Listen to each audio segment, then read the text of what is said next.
Hey truckers, here is part 7 of the reincarnation of the businesswoman at school. Let's dive into the video. There were 3 groups of people who held different opinions towards the previous post. The first group swore at Gu Ning using many dirty words, but most of them were girls. The second group was neutral. They didn't think that a photo without the face of the driver was solid proof.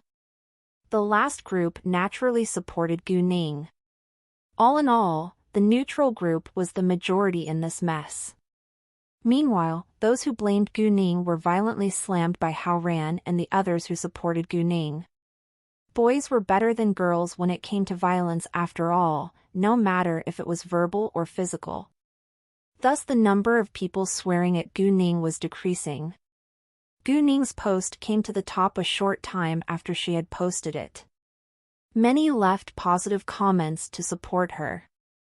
In fact, the fake news wasn't a big deal. As long as most chose to believe her, it would soon be forgotten, but if most chose to criticize her, it would go abroad. Boss, we trust you. Boss, let's teach the person who is behind this a serious lesson. Hao Ran and the others commented. Gu Ning, we trust and support you. Exactly, I agree that we need to beat the one who hurt our goddess Gu.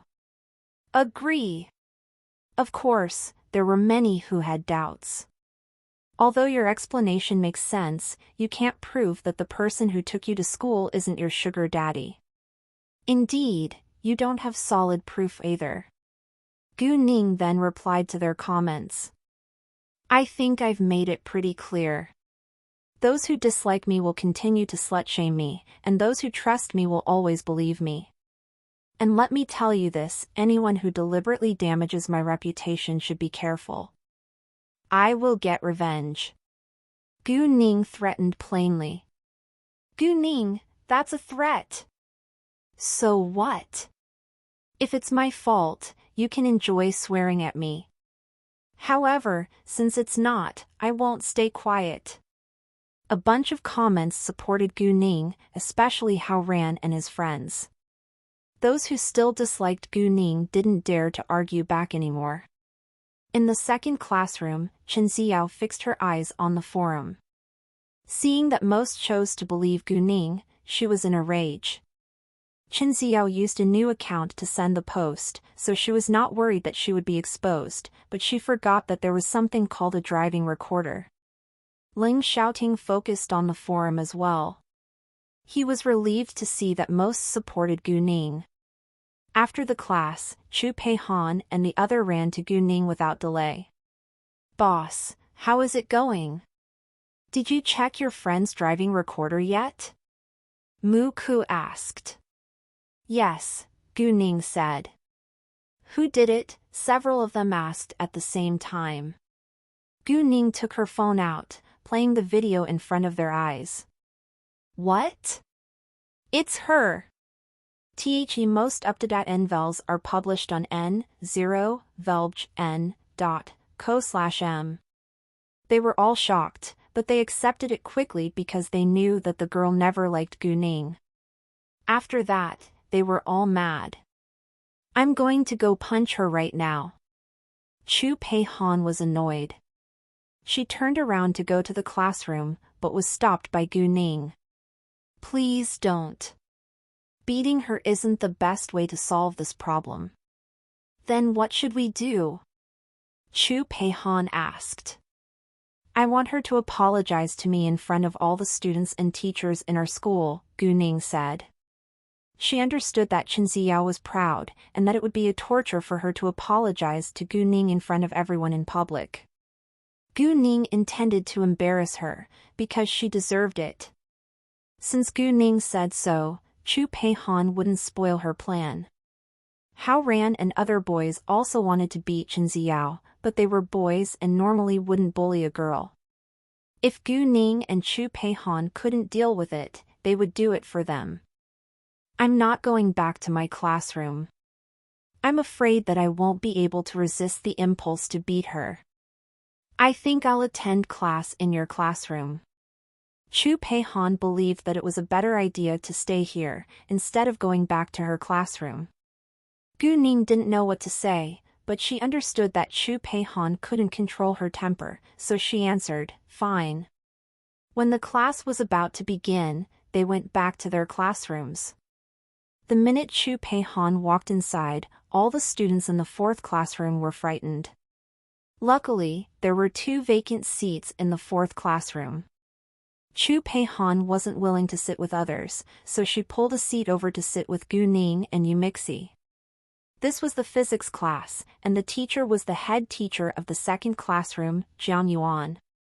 Chu Pei-han was caught right on sight, but she was always absent from her classes, so she wasn't afraid of Jiang Yuan at all. If it hadn't been for Gu Ning, she wouldn't have been in her class as often. It was even surprising to see her in a class. Therefore, Jiang Yuan only took a glance at Chu Pei-han before he started the class. Once Chu Pei-han was in a class, she would focus on it, unless she was sleepy. In the following classes, the teachers all stayed calm at seeing Chu Pei-han and continued without saying anything. The rain, meanwhile, had already stopped. When the last class was over, Chen Ziyao still hadn't deleted the post. Gu Ning and her friends then directly stopped her in her classroom. Chen Ziyao panicked at seeing Gu Ning and her friends. "Was I exposed?" "No, impossible." Chen Ziyao refused to believe it, but she wanted to escape right now. Besides, these people before her weren't easy to deal with. She was likely to suffer. What do you want to do?" Chen Ziyao's voice was trembling. "What do we want to do?" "Chen Ziyao, do you really think that we don't know that it was you who posted the fake news? Don't flatter yourself. You aren't smart enough to do evil things without being discovered," Chu Pei-han teased. She looked at Chen Ziyao with obvious disdain. Chen Ziyao's face changed dramatically. How? How did they find out?" Chen Ziyao was not the only one who was surprised. Everyone around her, including Qin Zheng and the others, also looked to her in amazement. What? Chen Ziyao did it? If that was true, then Chen Ziyao must be a vicious girl who would do anything to hurt others. No one supported Chen Ziyao. Actually, in the beginning, Qin Zheng thought that the news was true, but after Gu Ning's statement was released, he chose to believe Gu Ning. LA test NOVLS on n/co. Gu Ning was indeed from a poor family, but it didn't mean that she couldn't have rich relatives or friends. Speaking of rich relatives, Gu Xiaoxiao's family was a great example, although they didn't get along. As for her rich friends, there were many of them, like Mu Ku, Hao Ran, and Yi, Qin Zixuan and Chu Pei-han. Gu Ning also maintained a good relationship with Qin Yifan as well as An Qian, who was the daughter of the director of the central hospital, too. Therefore, it was possible that Gu Ning had many other rich friends. Although Qin Zheng was curious about how she got to know these people, he understood that Gu Ning wasn't simple after the car accident. He was reluctant to miss the outstanding Gu Ning, but didn't dare to annoy her. Do you have proof to prove that I did it? If you don't have proof, it's slander. Chen Ziyao forced herself to be calm, but her voice was a little weak. She was merely an 18-year-old girl who couldn't hide her real feelings. Slander? Gee. I didn't expect that you even knew this word. Gu Ning laughed, as if it was a joke to hear the word come out of Chen Ziyao's mouth. Chen Ziyao didn't have solid proof, but she had still spread the fake news about Gu Ning. Now she wanted Gu Ning to provide proof, which was ridiculous. Gu Ning added, since you agreed that it would be slander if you don't have proof, why did you do the same thing? Do you have proof? You only took a meaningless photo. Isn't it ridiculous that you posted the fake news about me? At that time, Hao Ran supported Gu Ning. Exactly. Why do you claim Gu Ning has a sugar daddy just because she got out of a luxury car? You don't have solid proof at all. Since you don't have proof, it's slander. You even posted it on the forum. We can sue you, and you're at the age where you would have to take legal responsibility. Hearing that, Chen Xiao's face turned pale. The last thing she wanted to do in this world was to have to take legal responsibility. Chen Xiao, I thought that you would be quiet after what happened to Gu Xiaoxiao. If so, I would have forgiven you for what you did to me, but to my surprise, you went the opposite way. I wouldn't come to you unless I had solid proof. We're not as dumb as you are. Saying that, Gu Ning took out her phone, clicking the video, playing it for Chen Xiao. Chen Xiao, did you know that there is a thing called a driving recorder? Besides, there are surveillance cameras at the door of our school. It was very easy to find out who took the photo. Chen Xiao was stunned and could barely stand. She hadn't known that there was a driving recorder on the car. What was worse, she had shown herself right in front of the recorder. Now, what else do you want to say? Chu Peihan sneered. Chen Xiao wasn't able to deny it anymore, but she didn't want to give up. Even though she was scared of facing Gu Ning and others. So what? I only took a photo, but it's enough to prove that you have a sugar daddy. Chen Xiao argued. You don't have solid proof? From the law's perspective, it's slander. I can sue you for that. Gu Ning said seriously, which shut Chen Xiao's mouth. The rest in the classroom started to support Gu Ning.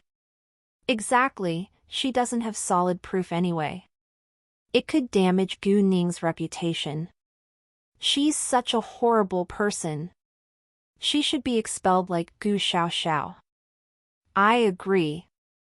I don't want to study in the same school as her. I think Gu Ning should call the police. I think she should sue her and throw her into the jail. Shut up. Shut your mouth. Chen Xiao yelled. She hated the thought of being expelled or arrested by the police, let alone being put in jail. Chen Xiao, I gave you a chance, but you refused to take it.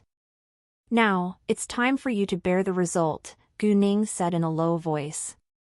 Chen Xiao stepped backwards unconsciously in fear. She thought that Gu Ning was going to beat her. What do you want to do? If Gu Ning was really going to punch her, she couldn't fight back at all, so she was terrified. Well, I'm going to make you pay for what you've done to me, Gu Ning said. Delete the post and apologize to me. Also, you have to go to the broadcast room to apologize to me in front of all the students and teachers in our school. No. Chen Xiao refused. It was too embarrassing and shameful. No? It's not up to you now. If you refuse to do so, you'll be punished more severely, Gu Ning sneered. Chen Xiao was mad, but didn't know how to retort. She wasn't willing to apologize, it was so shameful. If I don't hear your apologies before the afternoon classes are over, you need to be careful about what's going to happen next, Gu Ning warned her, then she walked away with her friends. Someone already took a video of what had happened in the classroom. He uploaded it to the school forum the second that Gu Ning left. It soon became popular. Some people still doubted Gu Ning's behavior because she didn't show solid proof that she didn't have a sugar daddy, but more chose to criticize and swear at Chen Xiao. In that case, those negative comments didn't gain much attention. It was ridiculous to jump to the conclusion that Gu Ning had a sugar daddy just because she got out of a luxury car, so most of the people stayed calm and reasonable. In addition, Gu Ning had left a good impression on many students after she had won the competition with Hao Ran and his close friends. Many still admired Gu Ning. Meanwhile, Gu Ning and her friends ignored the mess on the forum because they were enjoying their meal. Before long, Jiang Yuan heard the news from Zhu Pan. He was astonished that Chen Xiao was behind this, because Chen Xiao performed so well in his class. Unfortunately, appearances lied. Jiang Yuan immediately asked Qin Xiao to do what Gu Ning demanded, because it was Zhu Jian's order too. However, what Qin Xiao had done wasn't as serious as Gu Xiao, so she wasn't expelled. As long as Qin Xiao apologized, the problem could be easily solved, but if she still refused to do so, she would be expelled like Gu Xiao. If the student was willing to make up for what she did, the school wouldn't expel her, because it wouldn't do its reputation any good. Under pressure from Jiang Yuan and Zhu Jian, Qin Xiao had to apologize, but in her heart, she hated Gu Ning to death. She swore that she would pay Gu Ning back.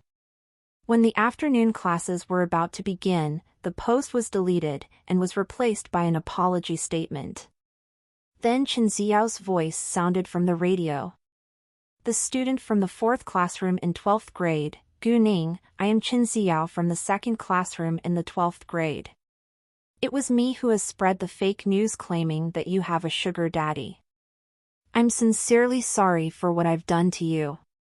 Please accept my apologies. The school burst into discussion. Qin Xiao was famous, no, notorious now. This mess was finally settled. After the apology, Qin Xiao felt too ashamed to attend the following classes in her school, so she asked for a leave and went home. Ling Xiaoting kept focusing on the forum, and he noticed that as well. When the classes were over, Gu Ning went back to Fenghua Luxury Mansion. She saw Ling Xiaoting standing outside of Zone C from afar. Because of what had happened today, Ling Xiaoting didn't dare to pick Gu Ning up in case she would get into even more trouble. He even hesitated to walk to her when she appeared in his sight. Gu Ning understood why Ling Xiaoting felt terrible, but it wasn't his fault anyway. She was also willing to let him drive her to school. Gu Ning walked over asking him, "Do you want to dine together?" "Sure." Ling Xiaoting's eyes immediately lit up. Then the two stepped outside. Gu Ning called Gu Man and told her that she wouldn't be eating at home. Ling Xiaoting looked at Gu Ning after she hung up. "Aren't you mad at me?" "Why should I be mad at you?" Gu Ning asked.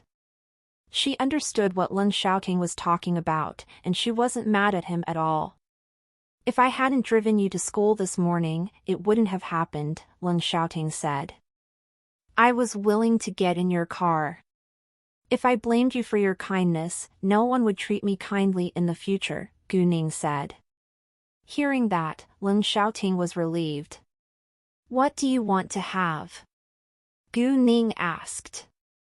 "Anything you want," Ling Xiaoting answered. "Well then, let's see what choices we have on the road." Gu Ning had no idea what to eat either, so she decided to take a walk along the road. They walked on the Yui Road. There was a restaurant not far away from Fenghua Luxury Mansion. It seemed quiet with a good environment, thus Gu Ning wanted to give it a try. They chose a table beside the window. After they had ordered the food, Gu Ning asked, "Why do you stay here all day recently? Don't you need to work?" "I'm free when I don't have tasks to fulfill," Ling Xiaoting replied. In the past, he would never have said that. Even if there weren't any tasks, he would find something to do. He wouldn't let himself be free. However, ever since he had fallen in love with Gu Ning, he always wanted to stay by her side when he wasn't occupied. Although they only met once or twice a day and didn't spend a lot of time together, he felt satisfied to be able to see her every day. Well, he of course didn't think that it was enough, but it was so much better than missing her and being lonely. Ling Xiaoting could also deal with his duties through the internet. He didn't need to show up in person for every situation. At that time, Gu Ning's phone rang. It was from Zhou Xinghong. Gu Ning didn't mind Ling Xiaoting hearing the conversation, so she answered it directly. "Hi, Uncle Zhou. Find PT Tez on n/vln.cm. Boss, is it convenient for you now?" "I have something important to tell you," Zhou Xinghong asked in excitement. With his acute hearing, Ling Xiaoting could obviously hear Zhou Xinghong's voice. He also recognized that Zhou Xinghong was the man who had been with Gu Ning in City G last time. Sure, Gu Ning said. We cut out a top-level jade the size of a grown-up's foot. It has two colors which are red and green. The type is called double happiness. Zhou Xinghong was thrilled. Double happiness? Gu Ning was surprised too.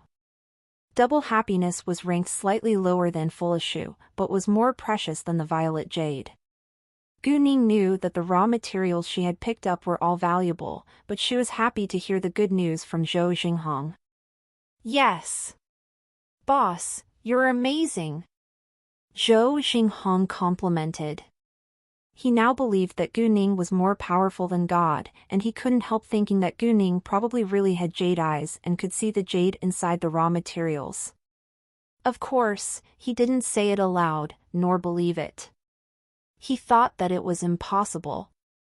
However, what they couldn't believe was exactly the truth. Ling Xiaoting was amazed that Gu Ning was involved in stone gambling. He knew very little about jade, and had no idea what the double happiness was like, but since Zhou Xinghong said that it was a top-level jade, then it must be priceless. Facing Zhou Xinghong's endless compliments, Gu Ning smiled but didn't say anything. She knew that she couldn't do it without her jade eyes. Oh, please use the double happiness to make a pair of pendants. It must actually be two parts of a whole pendant. There should be a dragon and a phoenix on each, which means eternal love. As for the size, medium is fine. Double happiness was the perfect jade to use to make a pair of pendants which stood for love. Hearing the meaning of the pendants, Ling Xiaoting had an idea in mind, but he wouldn't tell Gu Ning right now. Sure, do you want to keep it yourself, or show it at the opening ceremony? Zhou Xinghong asked. Show it at the opening ceremony, Gu Ning said. No problem, Zhou Xinghong answered. When they were about to hang up, Gu Ning suddenly added, "Oh, I'll be coming in the morning the day after tomorrow." Gu Ning had thought that she'd better arrive earlier. Although Zhou Xinghong was completely in charge of the company, she should also give some advice if needed. Jiangsu's construction materials store would open tomorrow, and she had to be there, otherwise she would be flying to City G tomorrow evening. Hearing that Gu Ning was going to City G the day after tomorrow, an idea dawned on Ling Xiaoting. Great! However, the day after tomorrow is a Friday. Don't you need to attend your classes? Zhou Xinghong was happy to fetch Gu Ning, but was afraid of affecting her studying. After all, Gu Ning was a senior who was going to have her final exams a week later, and attend the National College entrance exam after several months. It's fine. I'm so excellent at studying now, Gu Ning joked, but it was the truth. She was confident that she was going to get good scores even if she was absent from all the classes if her teachers allowed her to do that. Ha ha, very well. Then I'll pick you up in the morning the day after tomorrow, Zhou Xinghong laughed. He of course believed in Gu Ning. She was a great person with an almighty ability in his opinion. Gu Ning knew that Ling Xiaoting heard the conversation between Zhou Xinghong and her, but she didn't mind. She told him instead, "I'm going to deal with something in City G the day after tomorrow." Well, I was going to tell you that I'll be away on the weekend too, Ling Xiaoting replied. When? Gu Ning asked. She didn't want him to leave her. It's set on Saturday, but since you're leaving on Friday, I'll leave on Friday as well, Ling Xiaoting said. He deliberately made it clear that he didn't want to stay here without Gu Ning. Gu Ning didn't know what to say, but felt happy in her heart.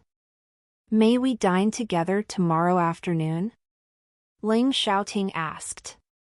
My uncle's construction materials store will be opening tomorrow. I'm afraid I won't be free tomorrow, Gu Ning said. Ling Xiaoting nodded. He seemed a little disappointed, which made Gu Ning feel bad. After a second of thought, she added, "My plane will be taking off at 8:30 a.m. Can you take me to the airport?" Hearing that, Lin Xiaoting's eyes lit up at once. Sure. After the meal, they had a slow walk back to Fanghua Luxury Mansion. Ling Xiaoting walked Gu Ning to the gate of Zone G. He didn't leave until Gu Ning disappeared from his sight. Jiang Su was home no earlier than Gu Ning. He told Gu Ning that the store would open tomorrow. They didn't know many important figures yet, so they had no intention of attracting much attention.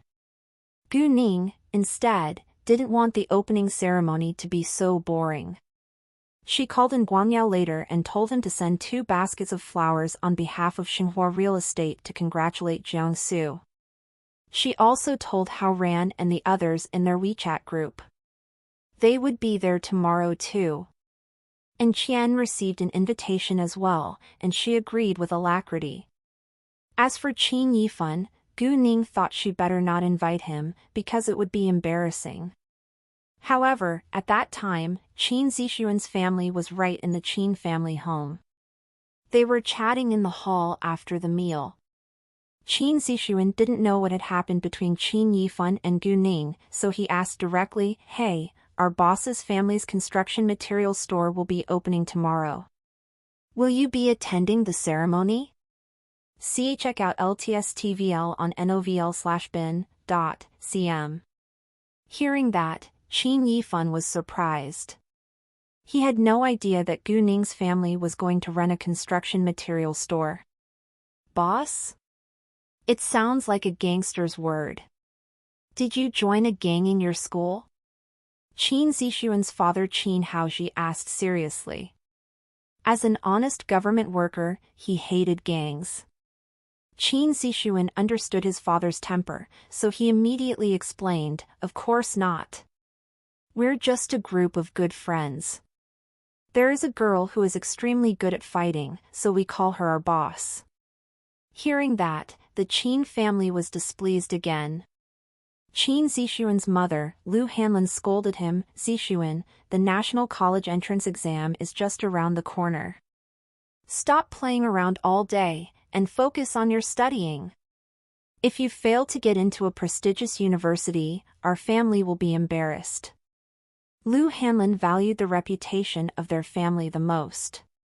Many of her friends' children had attended the examination last year, and all of them had been admitted into a prestigious university. If Qin Zixuan couldn't do the same, it would be a shame to the Qin family. Speaking of studying, Qin Zixuan was upset. Qin Yifan walked away for a while, then came back with a wooden box in his hands. It was as big as half a shoe box. He handed it to Qin Yifan. "I'm occupied tomorrow. Please help me send this gold brave troops to her." He wanted to go, but he wasn't invited. Besides, he also didn't know how to face her.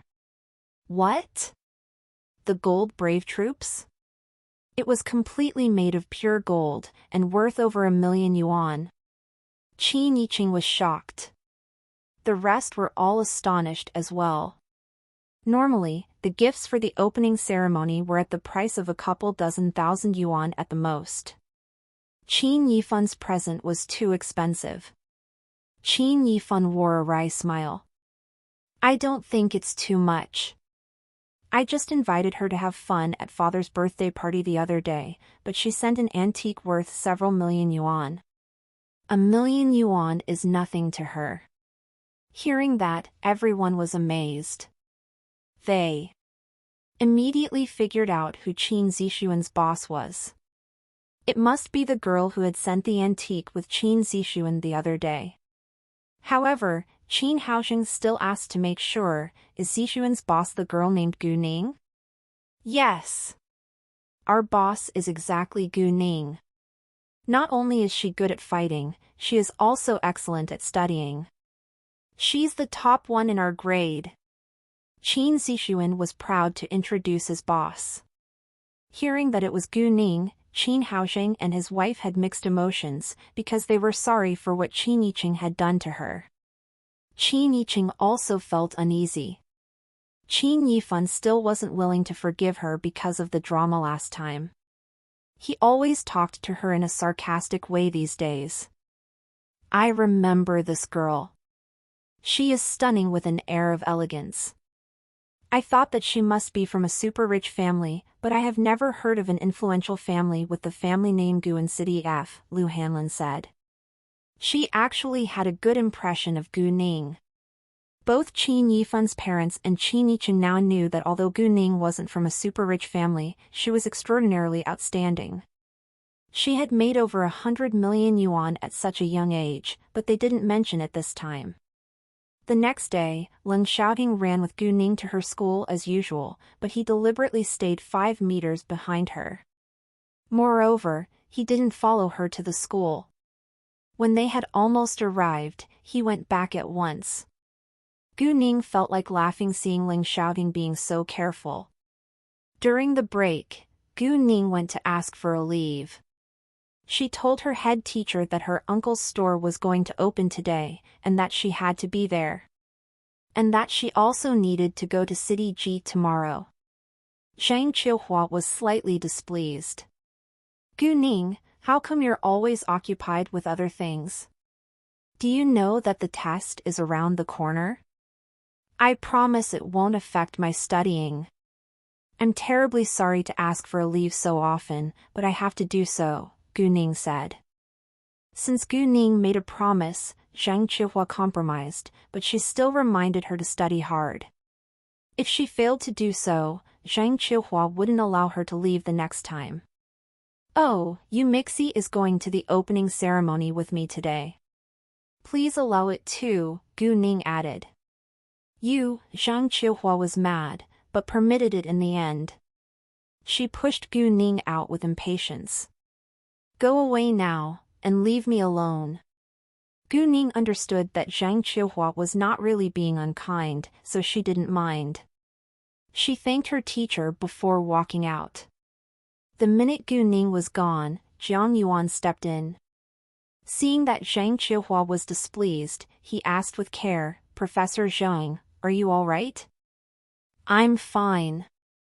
I'm just mad at Gu Ning.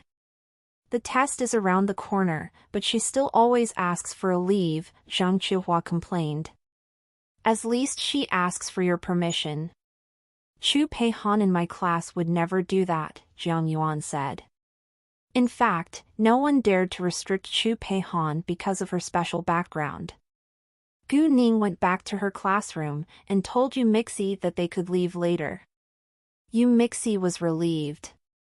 Except for Mu Ke and An Yi who needed to ask for their teacher's permission, Chu Pei Han, Hao Ran and the others all left when they wanted to. It would be strange if they went to ask for permission. Their teachers would be surprised if they did that. When the afternoon classes were finally over, they left their school together and went to buy flowers. Boss, I noticed that Chen Ziyao was absent today. Chu Pei Han said. She must be too embarrassed to come, Mu Ke laughed. Although she was exposed, I still feel unhappy that I didn't punch her, Chu Pei Han said, like she missed something and felt uncomfortable. I agree, Hao Ran said. All right, beating someone is not always the best way to solve problems, Gu Ning persuaded them. They went to a market to buy 2 baskets of flowers and plants. Before anyone else could pay the bill, Gu Ning did it herself. Then, they went to the construction material market. The flower shop arranged a small truck to take the baskets of flowers and plants to the destination. The truck had space available for 4 people to sit in.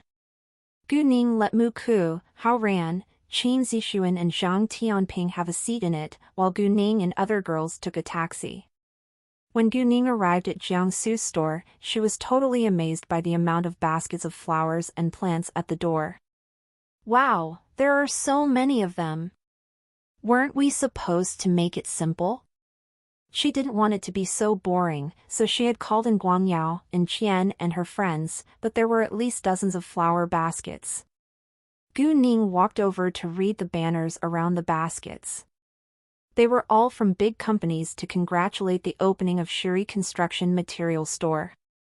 She also noticed flower baskets from Xinhua Real Estate and Kame Beauty Salon. Gu Ning had heard of some of those companies, while some she had never heard of. That was because Gu Ning didn't spend much time learning about all the big companies in City F. Other than those from the companies, there were many flower baskets from individuals. And Qian's were among them, and with some, Gu Ning was familiar with their owners. Gu Ning and her friends all wrote down their names on the banners of 8 flower and plant baskets to congratulate the opening of Shuri Construction Materials Store. There weren't many people inside when Gu Ning and her friends walked in, because many had already left after they had sent the gifts. Most of the people who stayed were acquaintances and friends.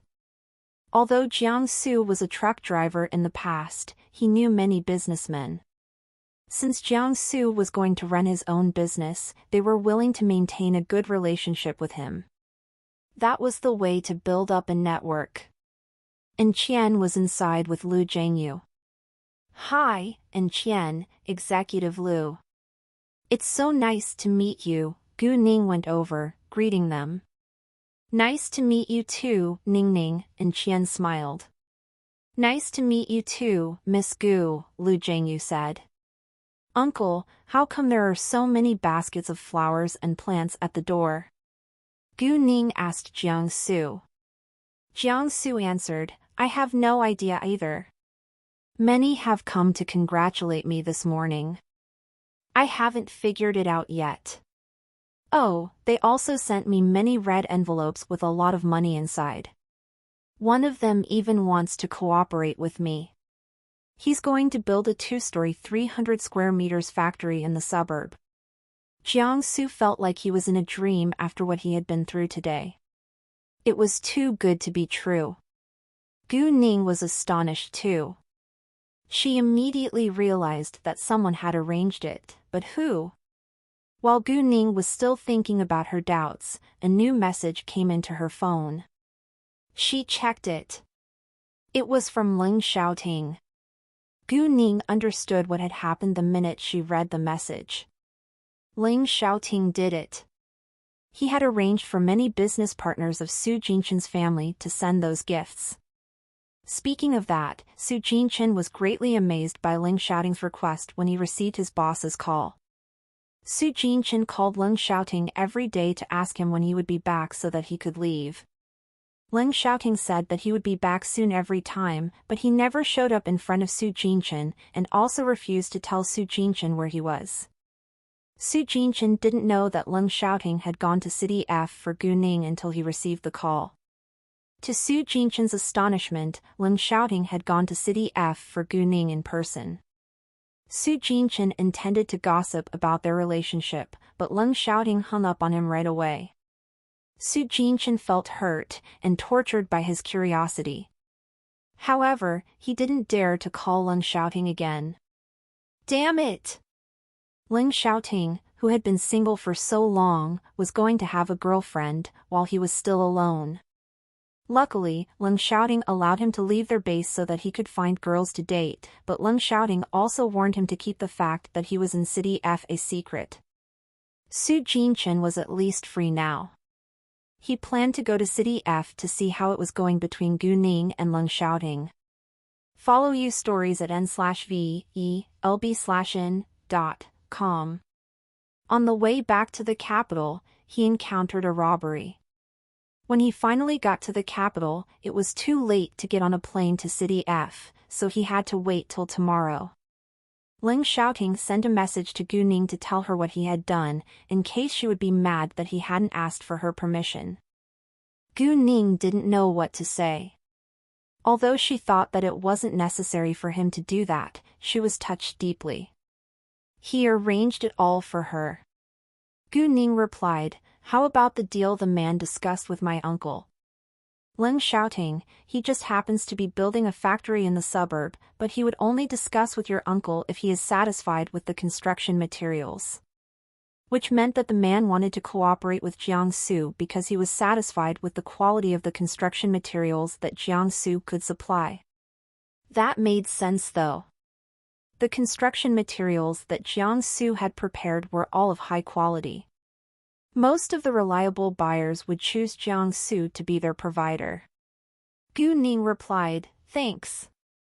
Actually, Lin Xiaoting was sitting in his Land Rover not far from the Shuri construction material store. He looked to the direction of the Shuri construction material store. There was a faint smile on his lips.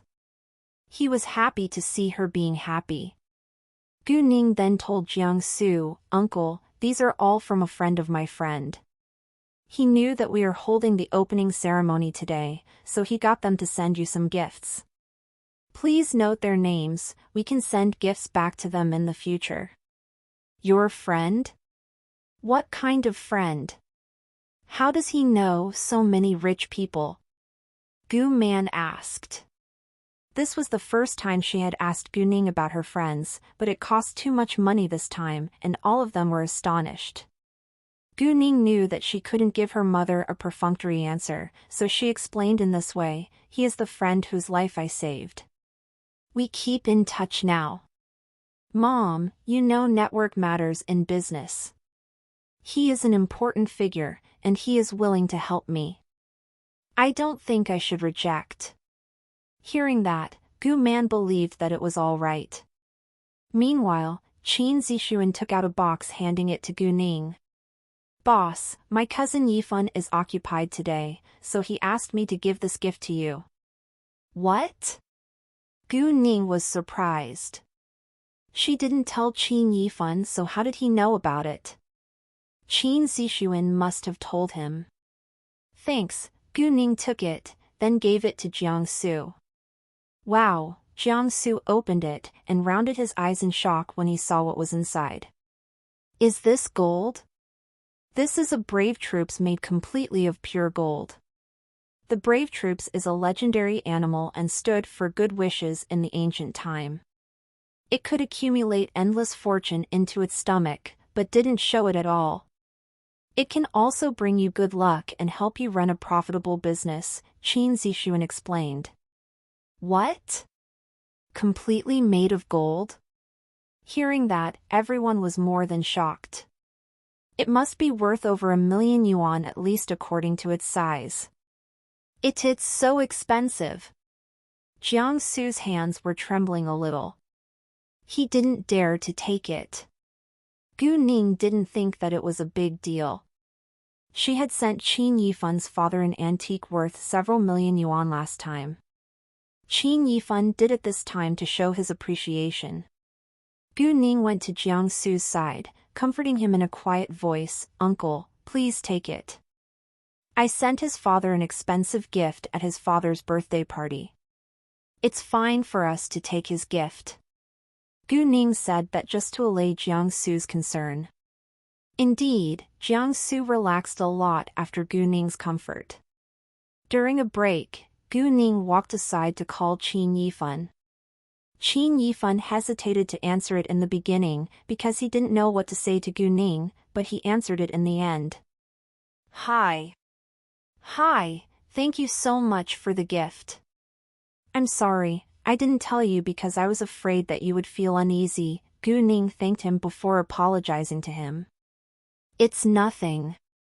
I am occupied today anyway," Qin Yifan said airily. Of course, it was an excuse. Gu Ning also understood, and she didn't point it out. They soon hung up.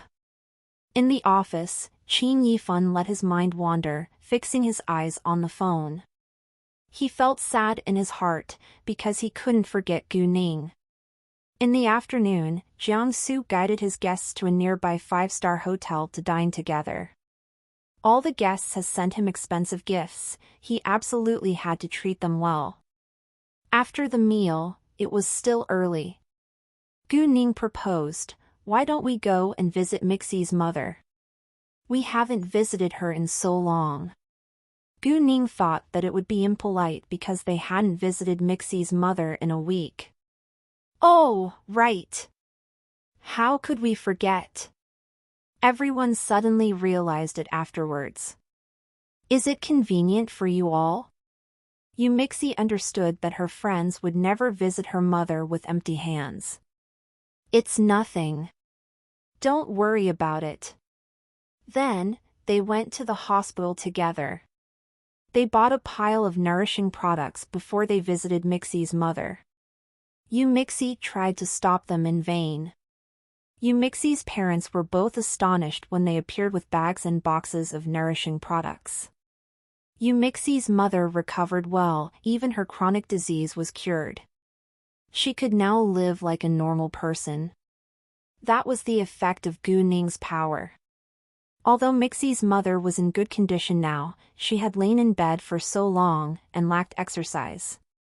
She still needed to practice to be able to use her limbs well, but she could leave the hospital soon. Yu Mixi's mother thanked Gu Ning endlessly, and almost bent on her knees before Gu Ning after she found out that Gu Ning was the one who had lent the money to her family. To let Yu Mixi's mother have a good rest, Gu Ning and her friends left after 30 minutes. They didn't want to bother Yu Mixi's mother for too long. Yu Mixi wanted to walk them out, but Gu Ning declined. Visit N0VL/BEIN. For the best novel reading experience. Their homes were in different directions, so they separated at the gate of the hospital. Gu Ning planned to run home. As long as she could run, she wouldn't take a car, but before long, a familiar Land Rover stopped by her side. It was Leng Xiaoting. Gu Ning didn't get in right away, but squinted at Leng Xiaoting. "Why are you here?" Leng Xiaoting was a little nervous. He didn't dare to meet her eyes, and he knew he shouldn't have followed Gu Ning, but he told her the truth. "I've been following you." "Why?" Gu Ning asked. "No reason, I just wanted to follow you," Leng Xiaoting replied. Gu Ning was touched. She wasn't willing to push Leng Xiaoting away from her, so she decided to forget it and got in the car. "Have you eaten?" "Not yet," Leng Xiaoting said. Gu Ning signed resignedly. "What do you want to have?" "Let's go dine together," Gu Ning said. "Great!" Leng Xiaoting's face lit up. He immediately drove the car ahead. Leng Xiaoting wasn't picky about restaurants, but he chose a fancy one with a romantic ambience when he was with Gu Ning. Although they didn't talk much sitting across each other, they enjoyed being together. Leng Xiaoting ordered a steak, while Gu Ning only ordered a cup of coffee because she had already eaten. Leng Xiaoting frowned a little with obvious dissatisfaction.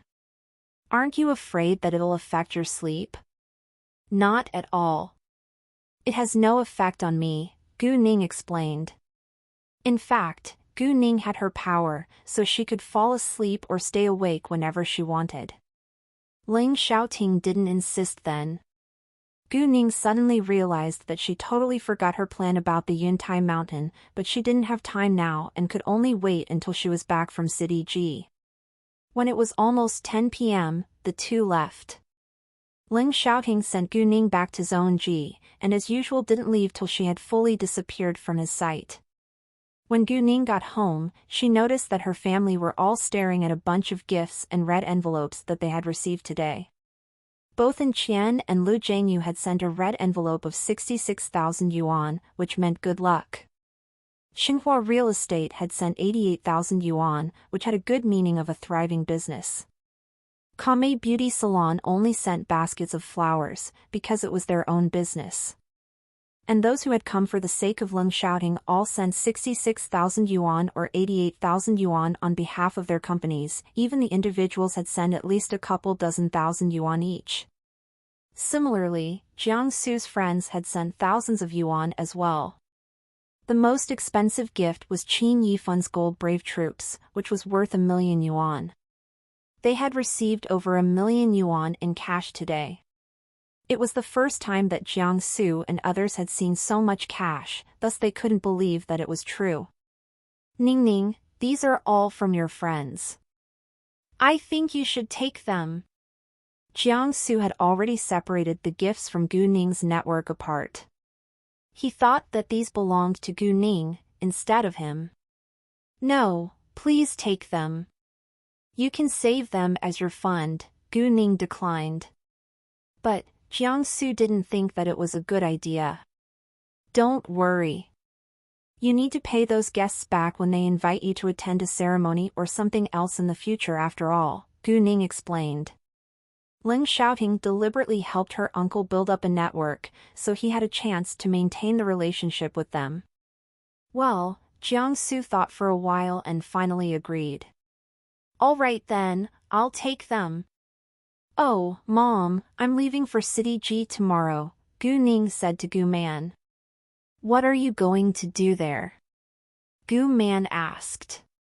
She had the feeling that Gu Ning was always busy recently, so she was slightly worried. I need to go over and have a look of my new store. It's going to open this weekend. Gu Ning didn't hide the truth, but didn't give information about the store. Gu Man thought that it was a store ran by Gu Ning and Mu Ku, so she didn't ask further. The next day, Gu Ning left at 7 a.m. Ling Xiaoting was waiting for her at outside of Zone G. Will you be staying in a hotel in City G? Ling Xiaoting asked. Although Ling Xiaoting heard from Chen Meng that he had met Gu Ning at Clean Water Blue Sky, he wasn't sure whether she had stayed in a friend's place or she bought it herself. Not really. I have an apartment at Clean Water Blue Sky in City G. I'll stay there, because I'll be flying to City G often in the future, Gu Ning said. All of a sudden, an idea dawned on Gu Ning. Did you arrange for people to attend my opening ceremony there the same way you did yesterday?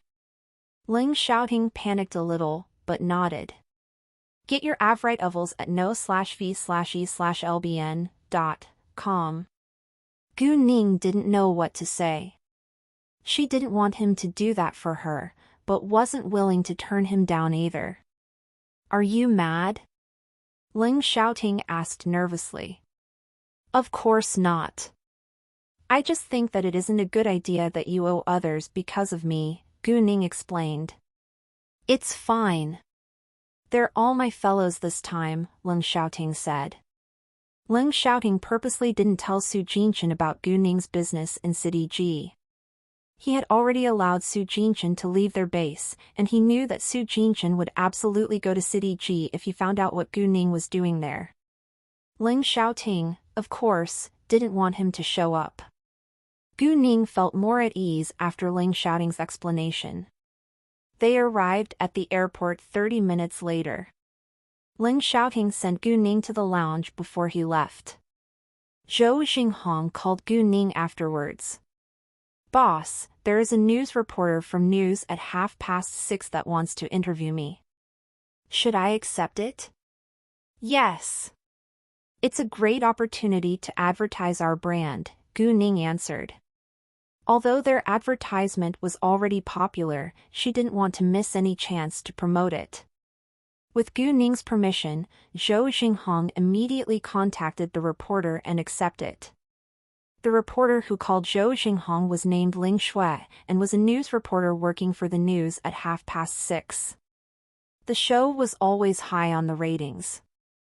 Although the advertisement for the Jade Beauty jewelry had already been aired a few days ago, they weren't Jade lovers, so they didn't think there was a need to have an interview about it.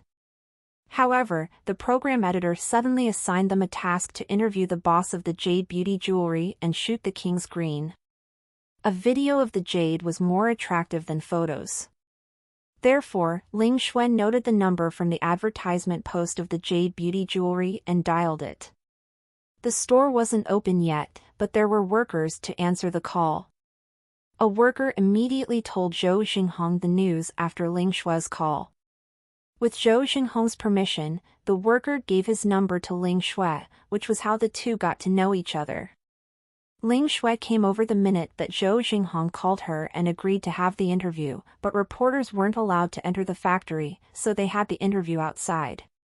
Zhou Xinghong went in to bring the King's Green to let them shoot. In case any accidents would happen, Chang Qingshan and the others all stopped working and went out with Zhou Xinghong. Zhou Xinghong was experienced and he knew how to advertise the brand of Jade Beauty jewelry. Although the news reporter came to them on her own initiative, Zhou Xinghong still gave the reporter and cameraman a red envelope of 500 yuan each, because the news was to their advantage. As long as they took the red envelopes, they would probably extend the commercial time.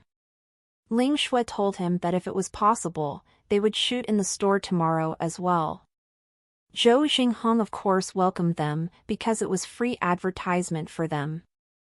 After the interview, Zhou Xinghong went to pick Gu Ning up. He locked the King's Green into the safe before driving away. Gu Ning turned her phone on the minute she got off the plane. She called Lin Xiaoting at once, but his phone was turned off. Gu Ning understood that Lin Xiaoting was leaving City F today as well, so he was probably on the plane.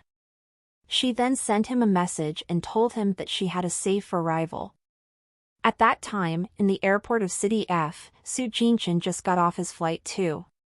He called Lin Xiaoting, but his phone was turned off. Su Jinchen was a little dumbstruck. Is boss leaving today just because I'm coming? It must be that, otherwise he wouldn't turn his phone off. Lin Xiaoting would turn his phone off in only 2 cases: he was in the middle of a task, or he was on a plane. His phone was never out of power. As long as he wasn't on a task, he always kept his phone on.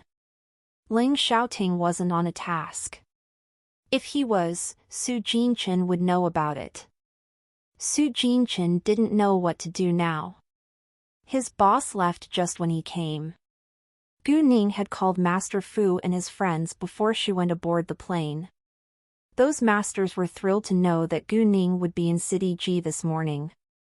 They were excited to see the King's Green. Gu Ning saw Zhou Xinghong when she came out of the exit of this airport in City G.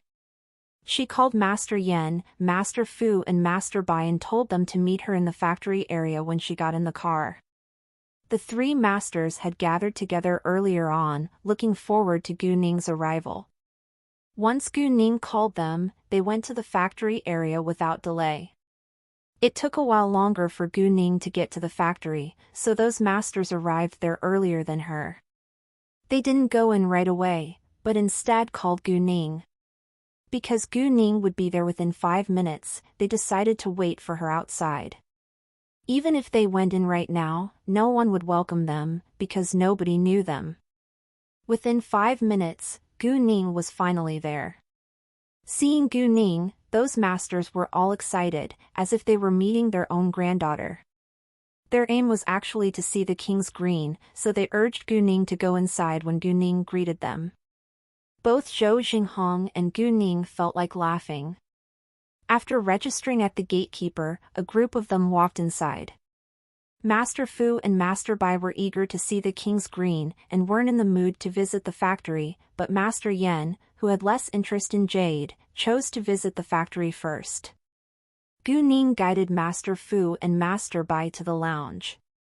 Meanwhile, Zhou Xinghong went to fetch the King's Green. Seeing the King's Green, Master Fu and Master Bai competed with each other to have the first look. "Girl Gu, all the jade you have here is precious." Master Yan took a round in the factory and was surprised. "Yes, I plan to build a high-end brand, so all the jade is above medium-high level," Gu Ning said.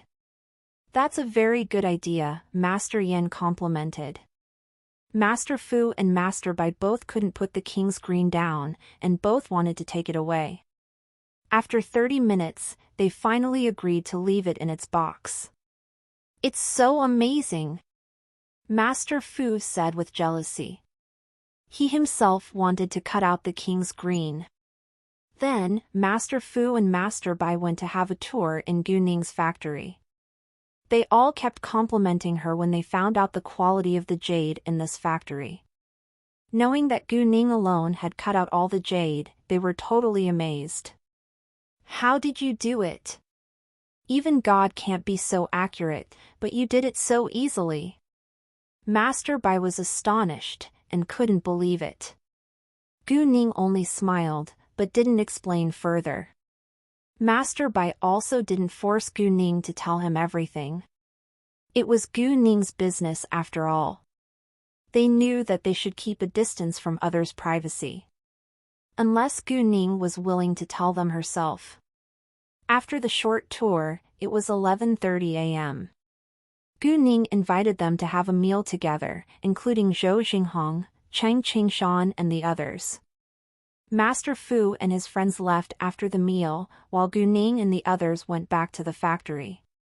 At that time, Gu Ning was finally free to see the pair of pendants. The one with a dragon on was already finished, but the other one with a phoenix still needed rubbing. Gu Ning took a look at it, and was satisfied. Chang Qingshan's carving skill was truly excellent. Chang Qingshan was better than Zhang Rong in hand carving, and Zhang Rong was more skilled at carving with machines, so Gu Ning had asked Chang Qingshan to make the pair of pendants for her. In the afternoon, Gu Ning stayed in the factory. Although she couldn't help them with anything, she absorbed a lot of power. When it was almost 3 p.m., Qin Yifan arrived at the airport in City G. Gu Ning called City inviting him to dine together at 6 p.m. She needed his help. City was happy to help her, so he agreed without hesitation. As long as Gu Ning wanted to meet him, even if he wasn't available, he would change his schedule to fit hers. The appointed place was the Huangdang Hotel. Gu Ning ordered a private room and told City its number. La test novls on n vel/.co. She arrived at Huangdang Hotel around 5:40 p.m. City got there at 5:50 p.m. So nice to meet you. Please have a seat, Gu Ning welcomed him. Although she knew that City was the boss of the Qin gang, she didn't feel nervous. She behaved as usual. After all, she had assumed that he served as a senior leader in the Qin gang in the very beginning. The boss of the Qin gang was of course in a more important position than a senior leader, but the influential officials and the national leader would respect even a senior leader, let alone the boss, of the Qin gang, because a senior leader was only ranked lower than the boss. The reason why Gu Ning felt at ease was because City treated her in a friendly way. However, she now treated him with more respect. Gu Ning let City order first. After the waiter left, City asked, "What do you want me to do?" "You can just tell me." "Well, my jade jewelry store is going to open in City G tomorrow. In case accidents would happen, I want to hire some guards to protect the jewelry and help us with keeping order on site. Do you have any recommendations for good security contractors?" Gu Ning was actually aware that the Qin gang had its own security contractor, but she didn't say it directly, so that she hid the fact that she already knew his real identity. "You're going to open a jade jewelry store?" City was surprised. He didn't expect that Gu Ning was able to run a business at such a young age. "Wow, you're really incredible." As for her request, it was nothing to him, so he answered with alacrity, "I have a security contractor myself." "How many guards do you need?" "I can arrange it for you tomorrow." "Really? That would be so great." "I need 10 please," Gu Ning said. "No problem, we're friends," City replied. In fact, people in gangs valued friendship. As long as you were their friend, they were willing to do their best to help you. Of course, they hated betrayal the most. Once you betrayed them, you were doomed. News at 6:30 aired at 6:30 p.m., when everyone was enjoying their meal or having a rest after dinner. It was great entertainment to eat or rest while watching the show. Xiao Ping was lying on the sofa right after his dinner. He turned on the TV watching news at 6:30. He had already known about the recently most popular brand Jade Beauty Jewelry. He was also super jealous of the King's Green. He couldn't help thinking to himself, why couldn't I have cut out the King's Green and won a fortune? Besides, the Jade Beauty Jewelry was a high-end brand using jade from the medium-high level and above. His Zhoufu jewelry couldn't even provide several medium-level jade, and mainly used the medium-low or low-level jade. His brand had barely 200 million yuan in assets, and was becoming less popular. He also understood that it was because he had replaced Zhou Xinghong to be the new boss of Zhoufu jewelry. His behavior affected the brand of Zhoufu jewelry.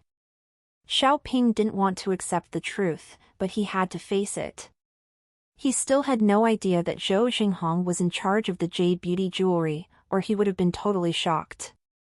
However, before long he indeed was shocked, because Zhou Xinghong appeared on news at 6:30 with the king's green in his hands. His title was the chairman of the Jade Beauty Jewelry Company. Xiaoping jumped up from the sofa, rounding his eye in shock. Read latest chapters at bin/c/o/m only. No, it's impossible. Impossible. Xiaoping refused to believe it. His wife, who was in the kitchen washing dishes, heard his angry voice and came running out to him. What happened? Zhou Xinghong is the chairman of the Jade Beauty Jewelry Company. Can you believe it? Xiaoping pointed at the TV. What? That's impossible. Mrs. Xiao almost couldn't accept it, but the news playing on the TV made it very clear. Mrs. Xiao had also heard of the Jade Beauty Jewelry. She had even told her friends that she would be going to have a look tomorrow.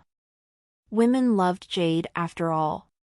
Although her husband ran a jewelry company, that jewelry wasn't of good quality, and was barely comparable to Jade Beauty Jewelry. However, she had no idea who was the boss of the Jade Beauty Jewelry back then. So when she found out that Zhou Xinghong was the boss, she was so shocked that she wasn't even aware that her dishwashing cloth fell onto the ground. Where did he get the money? Where the hell did he get the jade? Xiaoping couldn't figure it out. He didn't believe that Zhou Xinghong was able to collect that much money and jade in a short time, but Zhou Xinghong was the chairman of the Jade Beauty Jewelry all of a sudden. Xiaoping was deeply confused. Usually, the chairman was the most influential boss in an enterprise, so Xiaoping didn't know that there was a big boss behind Zhou Xinghong. No, I can't accept it. I can't. Zhou Xinghong almost screamed in anger. Honey, don't you know Leader Hu in the Qing gang? Why don't we turn to him for help? Mrs. Xiao proposed an evil plan. She understood that once Zhou Xinghong became successful again, he would get revenge on them. Right. We can ask Leader Hu for help. Xiaoping immediately called Leader Hu, but Leader Hu refused to do them a favor, saying that their boss was doing a full-scale investigation in their gang recently and that he didn't dare to receive money in private. Although Xiaoping called him Leader Hu, he was only the head of a small group. Xiaoping was mad, but didn't dare to say another word, because he didn't want to annoy the man and cause himself the trouble. However, Leader Hu also recommended some hoodlums to Xiaoping. Those hoodlums didn't serve in the Qing gang, so they weren't restricted. Xiaoping agreed. When the news at 6:30 was on air, Qin Yifan was in the Li family's house. Both he and Li Jianyu's family were astonished by the fact that Zhou Xinghong was the chairman of Jade Beauty Jewelry. Did Zhou Xinghong cut out the king's green? How come I heard nothing of it from the street of stone gambling? And the Jade Beauty Jewelry is a high-end brand. Where did he get the money and the jade? Li Jianyu's father Li Zhiyong was shocked as well as confused. He, who also worked in the jewelry industry, had heard of what had happened to Zhou Xinghong, so what was happening now was very surprising. Qin Yifan, instead, had a different opinion. He recognized that Zhou Xinghong was the man who had been with Gu Ning last time in the street of stone gambling. And Gu Ning was so talented in stone gambling. Thus Qin Yifan thought that the king's green must be Gu Ning's. He even had the thought that Gu Ning had something to do with the Jade Beauty Jewelry. Thinking of that, Qin Yifan couldn't help but take a long breath in. If so, Gu Ning would be too incredible. Those were all his guesses, but those could all be true. He would have called Gu Ning and asked her if they didn't have an awkward relationship now. The competition among businessmen who were involved in the same industry was fierce, especially between peers. Li Jewelry had 300 million yuan more than Zhoufu Jewelry in assets, but the jewelry they provided was at the same level. They both had gold, silver, platinum and diamond on sale. Li Jewelry just had more medium-level jade than Zhoufu Jewelry. The Li family maintained a good relationship with the Qin family. The Itsue Jade Store was also a famous store which had a history of 100 years mainly selling jade of medium and above levels. Thus Li Jewelry had benefited from it to some extent. Zhoufu Jewelry was valued less than Li Jewelry, but it was always popular, so the Li family and Zhou Xinghong had been competitors. Li Zhiyong obviously wouldn't attend the opening ceremony of Jade Beauty Jewelry, but he was quite curious about it. Although Li Jewelry wasn't comparable to Jade Beauty Jewelry in the levels of jade, he decided to find out more about Jade Beauty Jewelry. Therefore, Li Zhiyong asked Li Zhenyu to have a look in the Jade Beauty Jewelry store tomorrow. Qin Yifan came to City G for Jade Beauty Jewelry, so he would naturally be going there. And Li Zhenjin would also attend the opening ceremony because of Qin Yifan. Although Qin Yifan had refused her and broken her heart, she couldn't forget him. She still wanted to try. Their relationship was already so bad that to make it worse made no real difference. After the airing of news at 6:30, it caused a sensation in City G. Many people who knew Zhou Xinghong were greatly shocked by the news that he was the chairman of Jade Beauty Jewelry. Although they had the same thoughts as Li Zhiyong, nobody knew the answers. However, at the same time, those who had had a good relationship with Zhou Xinghong before and had alienated him after his bankruptcy now called him continuously to congratulate him in order to restore their connection. Zhou Xinghong treated them politely. He didn't hate them because they had all abandoned him. Business was business after all. Zhou Xinghong understood why they turned to him now, and he would also make full use of them too. Thus, as long as they didn't hurt him deliberately, he wouldn't be emotional. He wouldn't hurt others on purpose either. Zhou Xinghong always competed with others equally in business. Unless the other part used immoral tricks in the first place, he would never scheme against others. Gu Ning also had a great meal with Siti. Siti proposed giving Gu Ning a ride back after the meal. Gu Ning declined at first, but Siti insisted, so in the end she agreed to let Siti drive her back to the processing plant.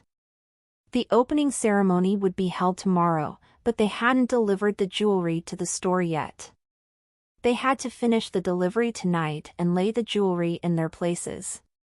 When Gu Ning got back to the processing plant, it was almost 8 p.m. They had already packed the jewelry up and were waiting for Gu Ning.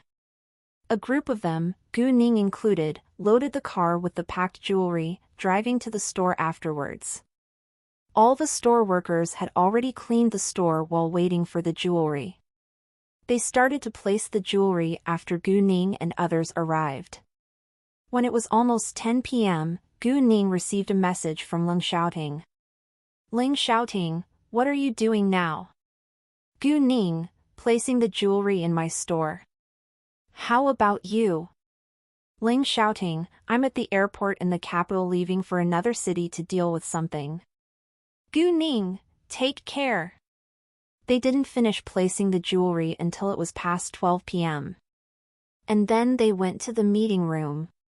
Except for Zhou Xinghong, Chang Qingshan, Wang Zhiyong and Zhang Rong, no one else knew that Gu Ning was the real boss, so Gu Ning let Zhou Xinghong hold the meeting. However, she still attended the meeting as a shareholder. She also told the staff to keep it a secret between them to avoid any trouble.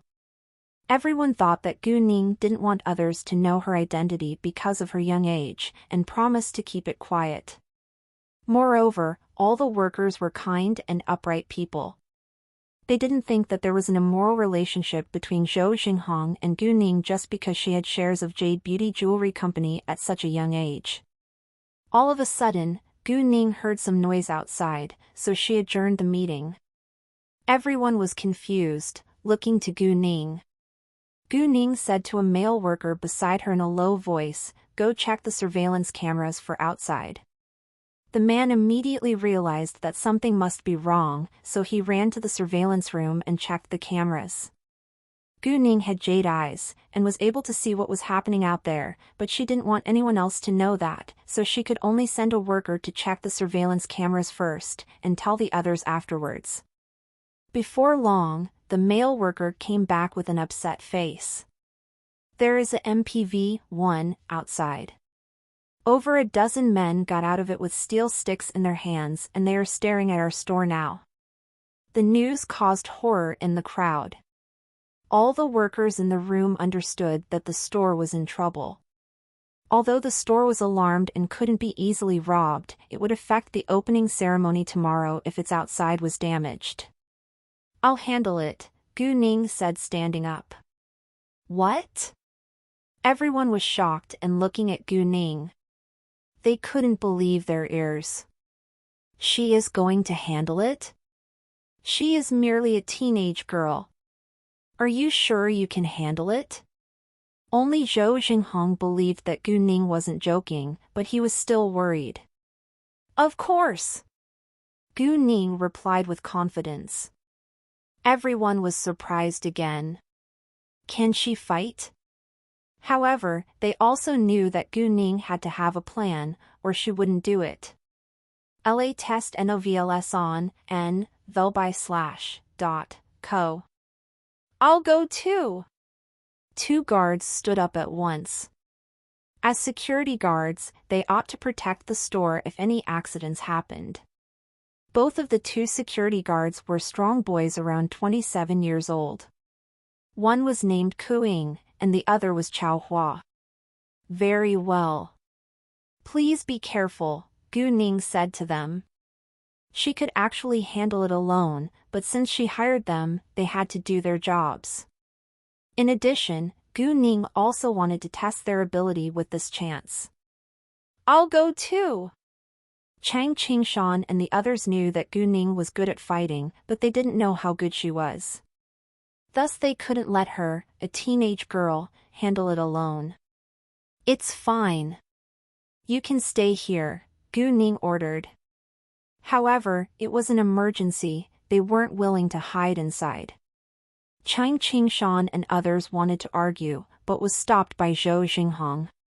Zhou Xinghong told them that Gu Ning was excellent at kung fu, and that they could end up being her burden if they went outside. Since Zhou Xinghong said so, they chose to believe him. No one wanted to cause more problems.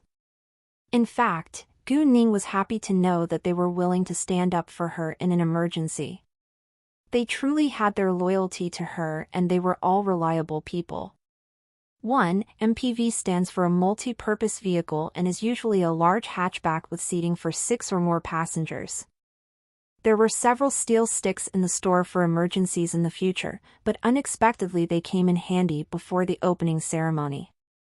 The three of them went to the door with a steel stick in their hands. There were 3 keys to this store. Gu Ning and Zhou Xinghong each had one, and the last one was in the hands of the store manager. Gu Ning didn't allow the 2 boys to come near, so she opened the door herself. There were 2 doors. The inside one was a bulletproof glass door and the one outside was an aluminum alloy rolling door. The glass door was transparent, so there was a layer of curtain to cover it. Upted chapters nnvelben.com. Outside, over a dozen hoodlums were about to damage the door. At the same time, the rolling door rose up slowly, and those at the front were surprised. However, they didn't think that the people inside had discovered them. They believed that they were going home and had accidentally opened the door. Those hoodlums couldn't see what was happening inside, but the lights were on, so they knew that there were people in it. However, they didn't care. Now since someone opened the door, they were more than excited to rob the jewelry and make a fortune. Thus they stopped and waited to dash in after the door was fully open. Gu Ning saw it clearly with her jade eyes, and she immediately understood their plan. At short notice, a person violently attacked those hoodlums from a nearby side. And those hoodlums were all beaten down, screaming in pain. However, Gu Ning rounded her eyes at the sight of the familiar man. Ling Xiaoting? Why is he here? Isn't he supposed to be in another city dealing with something? Gu Ning suddenly realized that Ling Xiaoting actually came to City G for her. She was deeply touched by the surprise. People inside the store all heard the agonized shouts from outside, and they were all confused. Once the rolling door was rolled up, Gu Ning opened the glass door without hesitation, dashing ahead. She kicked a hoodlum away and hit another's leg with the steel stick before they could react. The two hoodlums shouted in great pain. Both Kuing and Chao Hua, who followed behind Gu Ning, were astonished by the scene before their eyes. This young teenage girl was even better than them at fighting. Kuing and Chao Hua were also amazed by the man who had attacked the hoodlums. The man had an air of a king. If they guessed correctly, the man must be a top player in the military. After a few seconds of shock, they ran over, immediately fighting with the hoodlums. Although they were just normal retired soldiers, they had been trained professionally for many years, and it was easy for them to deal with those hoodlums. People inside the store didn't dare to come out yet, so they went to watch the surveillance cameras. Except for Zhou Xinghong, the rest were all amazed by Gu Ning's movements. She is so awesome, and the man who suddenly appeared is amazing too. Kuing and Chao Hua are also doing well. Within a short time, the hoodlums were all beaten down on the ground and could barely stand up. Ling Xiaoting and Gu Ning knocked most of them down because they were so strong and were able to beat them down one down at a time. Gu Ning came to Ling Xiaoting, asking him, "Why are you here? Didn't you tell me that you needed to deal with something?" Gu Ning asked the question on purpose. Although she was surprised and moved by his sudden presence and help, she was unhappy that he didn't tell her the truth. Ling Xiaoting panicked a little. "I did go to the capital to deal with something, then I came here." In case Gu Ning wouldn't believe him, Ling Xiaoting added at once, "I have my plane ticket as proof. It's in my car." Saying that, Ling Xiaoting was going to fetch the ticket to show Gu Ning. Gu Ning immediately stopped him. "It's fine, I believe you." Hearing that, Ling Xiaoting relaxed. The people inside the store saw that the problem was solved from the surveillance cameras, and walked out one by one. Seeing that the hoodlums were all beaten down on the ground moaning in pain with blood around their bodies, they all drew a long breath in, like they could feel the pain too. Zhou Xinghong's sight fell on Ling Xiaoting. He was curious about who this man was, but he didn't ask the question because he knew it wasn't a right time to do so. "All right, let's deal with these people first." Gu Ning looked at the hoodlums. Those hoodlums trembled in fear in her cold glance. It was beyond their imagination that these people who worked in this store were so excellent at fighting. They were all masters of kung fu. "Who sent you?" Gu Ning asked angrily. Those hoodlums exchanged glances, but hesitated to tell the truth. "I don't have patience. If you don't tell me the truth, you can't bear the result," Gu Ning threatened. "Please don't." Their head immediately opened his mouth. They were merely jobless hoodlums, who didn't have any sense of loyalty. It was nothing before their life. "It's the boss of Zhoufu Jewelry, Xiao Ping, who sent us here," the leading hoodlum said. "What? Xiao Ping?" Hearing that, Zhou Xinghong was extremely displeased. He now deeply understood what Gu Ning had told him. If he wanted to start his own business again, Xiao Ping would ruin it before he even began. Luckily, he had Gu Ning as his support, so Xiao Ping tried in vain. "Are you sure?" Gu Ning fixed her eyes at him, asking coldly. Not because she didn't believe it, but she just wanted to confirm it. It was universally known that Zhou Xinghong and Xiaoping didn't get along. Thus it was possible that someone would deliberately use Xiaoping's name to damage Zhou Xinghong's business. Xiaoping was Zhou Xinghong's enemy, and Gu Ning would help Zhou Xinghong to get revenge on him, but anyone who wanted to damage Jade Beauty Jewelry, she absolutely wouldn't let them get away with it. It was him. He has a good connection with Leader Hu in the Qing gang. He planned to get Leader Hu to help him, but Leader Hu refused because the Qing gang won't allow him to do that. Thus he introduced us to Xiaoping. The leading hoodlum told Gu Ning the details in case she wouldn't believe him. Seeing that the hoodlum was being sincere, Gu Ning believed his explanation. How much did they pay you? Gu Ning asked. 50,000 yuan, the hoodlum answered. What? Only 50,000 yuan? He is truly mean. Gu Ning sneered with disdain. Fine, you can all go now. Gu Ning let them go, since they were useless now. Hearing that, the hoodlums immediately ran away. Uncle Zhou, do you know Xiaoping's address? What kind of car does he drive? And do you know the plate number? Gu Ning asked Zhou Xinghong. Zhou Xinghong understood that Gu Ning was going to cause Xiaoping trouble. He was afraid that she would do something against the law, and was about to persuade her. They all agreed that they had to teach Xiaoping a lesson, but they were also concerned that Gu Ning would commit a crime. However, before Zhou Xinghong could open his mouth, Gu Ning interrupted him. Relax, I just want to do something to his car, and punish him slightly. Zhou Xinghong relaxed then. He understood that once Gu Ning made up her mind, no one could change it. Although Xiaoping did it because of him, the Jade Beauty Jewelry was Gu Ning's brand. If Xiaoping wanted to ruin Jade Beauty Jewelry, he would have bad blood with Gu Ning. He had indeed annoyed Gu Ning now.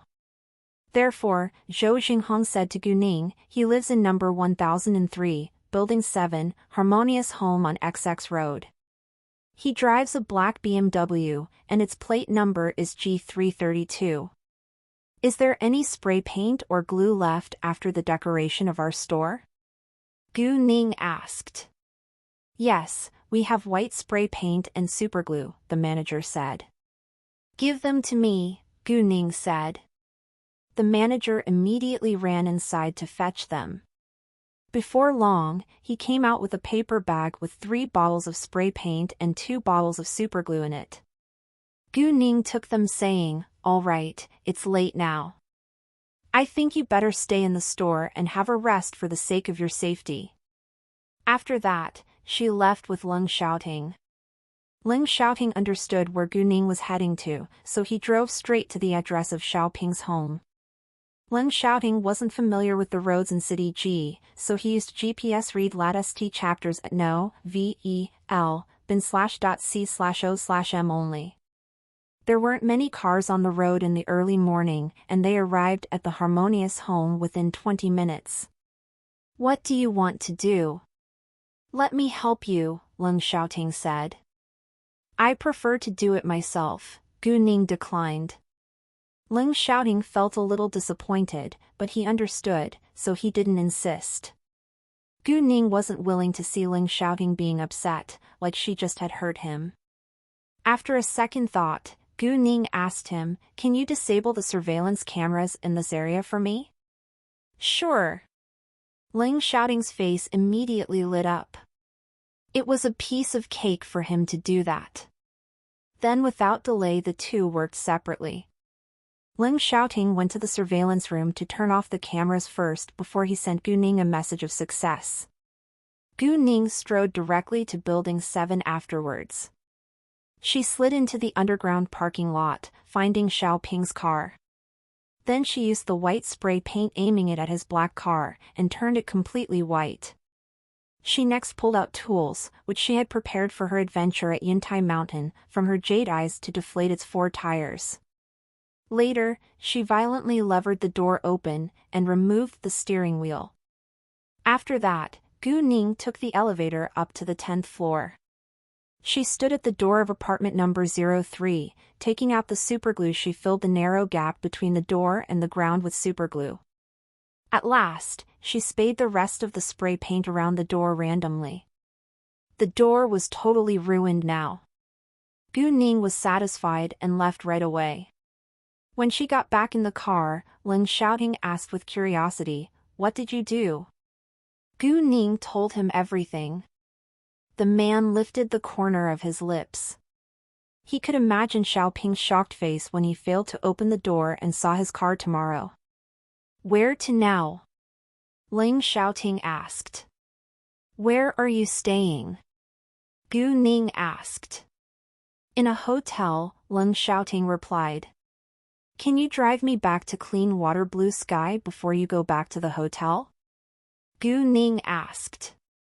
Hearing that, Ling Xiaoting was slightly upset. They had just met each other, and now she wanted him to leave without spending more private time with him. That left him in a bad. After a while, Ling Xiaoting said to her, "I haven't eaten yet." Gu Ning was surprised, but she got hungry too when Ling Xiaoting said that. "Well, then let's have night snacks together." "Great!" Ling Xiaoting said, immediately cheering up. Many night snack stands were open 24 hours a day, and it was only 2 a.m. It was the time when most bar lovers who had just come out of a bar went to have something to eat. Although Ling Xiaoting was allergic to seafood, he could eat fish, so they went to have roasted fish. It seemed like the two had a secret agreement to eat slowly until daybreak. After the night snack, it was almost 4 a.m. It was too late to go back and sleep, but what should they do next? They weren't a couple yet, so there were many things that they couldn't do. The atmosphere in the car started to get embarrassing. All of a sudden, Gu Ning had an idea. "Well, why don't we have a drive around City G?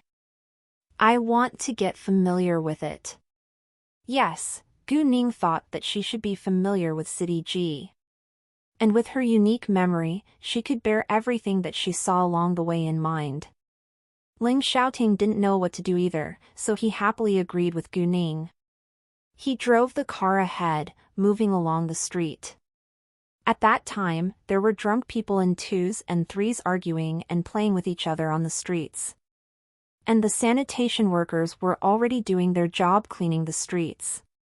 Without warning, there was a burst of sound from a noisy engine behind them. In the rearview mirror, they saw 3 cars driving at an extremely high speed racing towards them.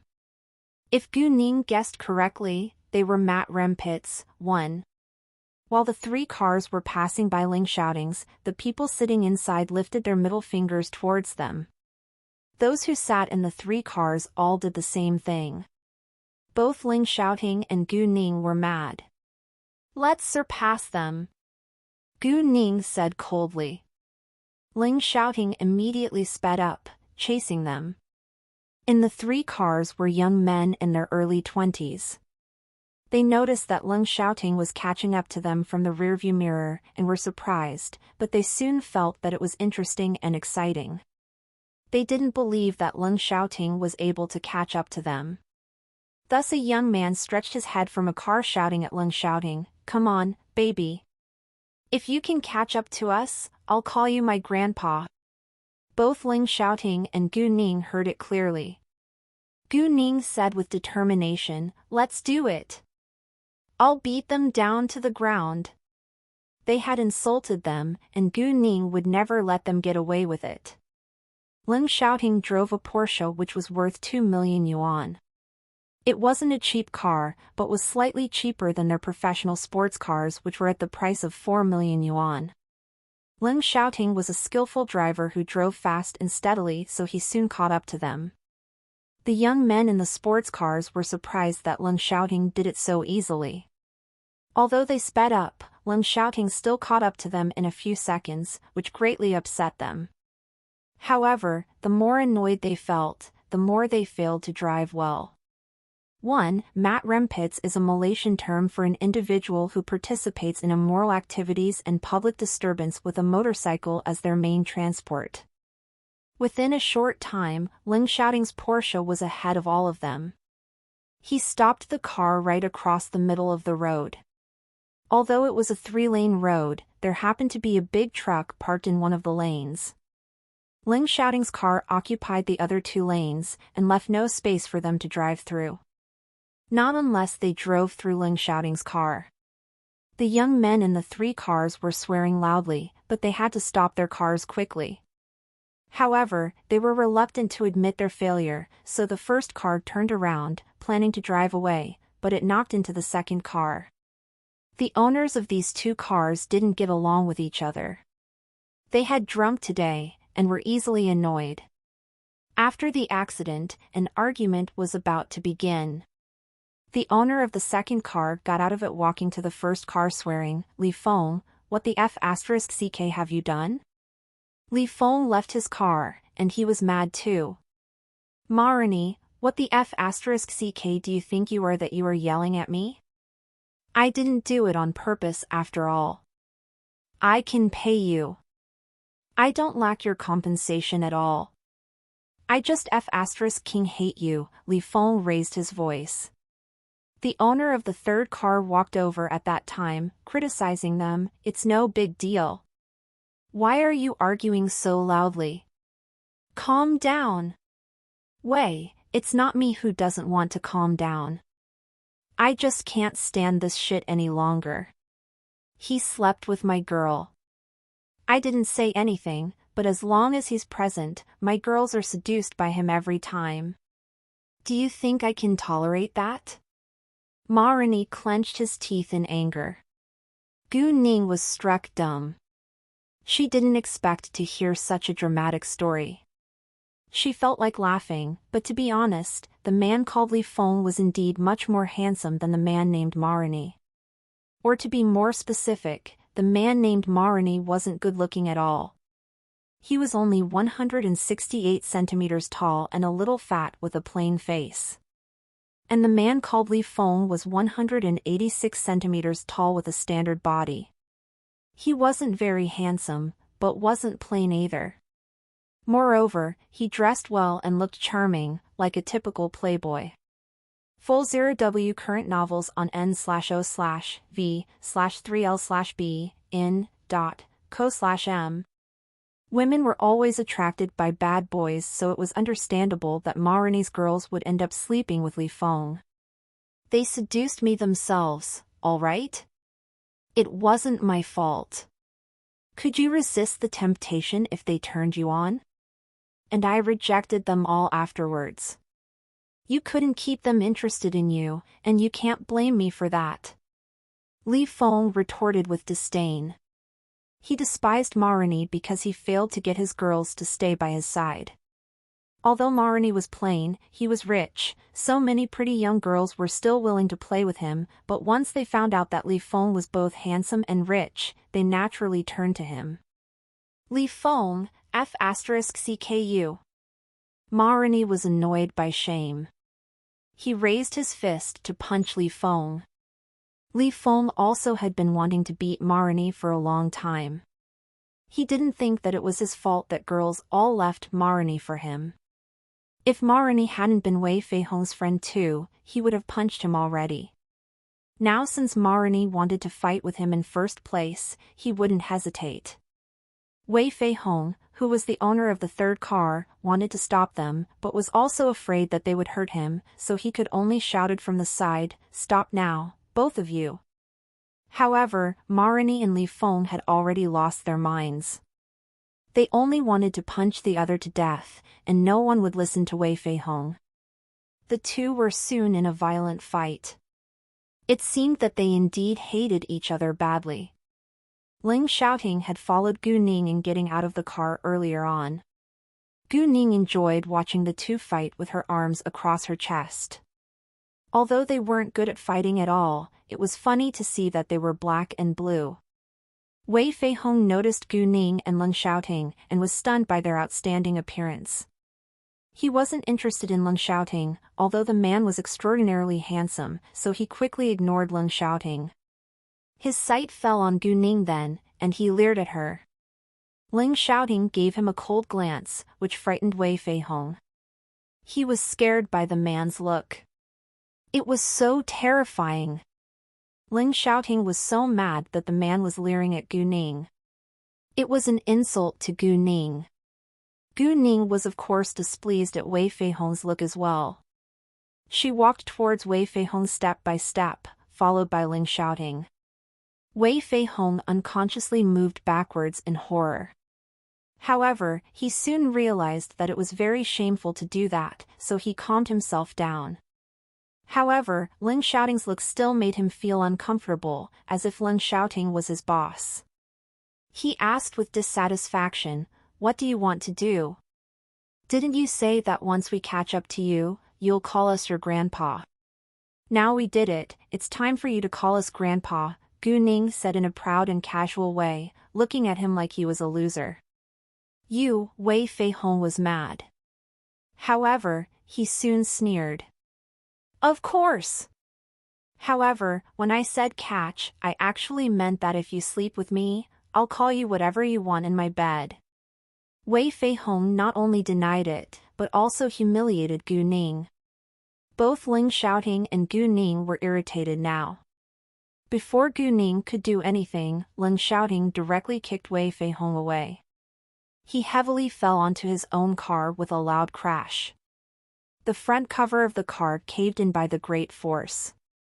Wei Fei Hong had been kicked in the stomach and was already in great pain, and then he hit the car heavily. It was too painful for him to utter a word. Because of the loud sound, Ma Rini and Li Feng immediately focused on Wei Fei Hong, and both were shocked. Wei. Although Ma Rini and Li Feng were also black and blue, they couldn't leave Wei Fei Hong alone because of his background. If he was injured while they were together, Wei Fei Hong's father would never let them get away with it. That being the case, Ma Rini and Li Feng stopped fighting with each other, and ran to Wei Fei Hong at once. "How dare you kick Wei? Do you know who he is?" Ma Rini looked to Leng Xiaoting and Gu Ning, threatening them. Wei Fei Hong's background wasn't simple. Seeing that Ma Rini was black and blue and had an angry look, Gu Ning thought that it was hilarious. She almost laughed out loud. "Oh, so who is he?" she asked. Gu Ning didn't care about his background. Even if he was the son of the governor of this province, Gu Ning would beat him as always. Gu Ning's attitude annoyed Ma Rini and Li Feng. Wei's father is a senior leader of the Xuanwu branch in the Qing gang. "You've hurt Wei, and you can't bear the result." The Xuanwu branch was in charge of the different kinds of legal businesses of the Qing gang. Wei Fei Hong's father, Wei Ximing, was the general manager of all the entertainment places in City Ji on behalf of the Qing gang. He was indeed a senior leader in the Xuanwu branch, but was only a manager among the Qing gang. Wei Ximing might be an influential figure to others, but he was nothing to Gu Ning. "So what? Even if your boss was here, I'm not afraid of him either," Gu Ning said airily, like the Qing gang was merely nothing in her eyes. Ma Rini and Li Feng were mad. They didn't expect that this young girl was so bold that she wasn't even afraid of the Qing gang, but they thought that Gu Ning behaved like that because she had no idea of the power of the Qing gang. "You're just being naive. Don't you dare leave," Li Feng said angrily. He took out his phone calling for help. "Why should I listen to you? We're leaving, and what can you do?" Gu Ning said with disdain, and left with Leng Xiaoting. Although she wasn't afraid of them, it didn't mean that she would stay as they wanted. Why should she listen to them? Gu Ning and Leng Xiaoting were leaving, but Ma Rini and Li Feng indeed had no idea how to stop them. They could only watch them disappearing from sight. They couldn't beat them in a fight after all, and they were all injured, but they still yelled at their backs, "Let's go and see. You'll pay for it." At that time, it was almost 6 a.m., and the sky started to light up. It was winter, so the dawn came late. If it had been summer, the sky would be completely bright already. There were more and more cars on the roads now, and many people were running in the morning. They drove on the road for a while longer. The sky was completely bright at 7 a.m., so Gu Ning and Leng Xiaoting went to the store. When they arrived at the store, it was already open. Zhou Xinghong arranged the workers to have breakfast in shifts. Gu Ning was busy causing Xiaoping trouble last night, so she hadn't introduced Leng Xiaoting to Zhou Xinghong yet. Zhou Xinghong was her most important assistant, and it was necessary to introduce them to each other. "Uncle Zhou, this is my friend, Leng Xiaoting," Gu Ning said to Zhou Xinghong, then turned to Leng Xiaoting. "This is the executive boss of my jewelry company, Zhou Xinghong." Zhou Xinghong and Leng Xiaoting greeted each other.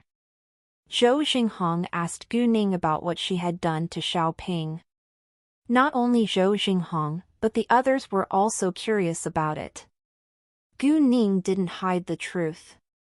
She told them everything, and everyone felt satisfied.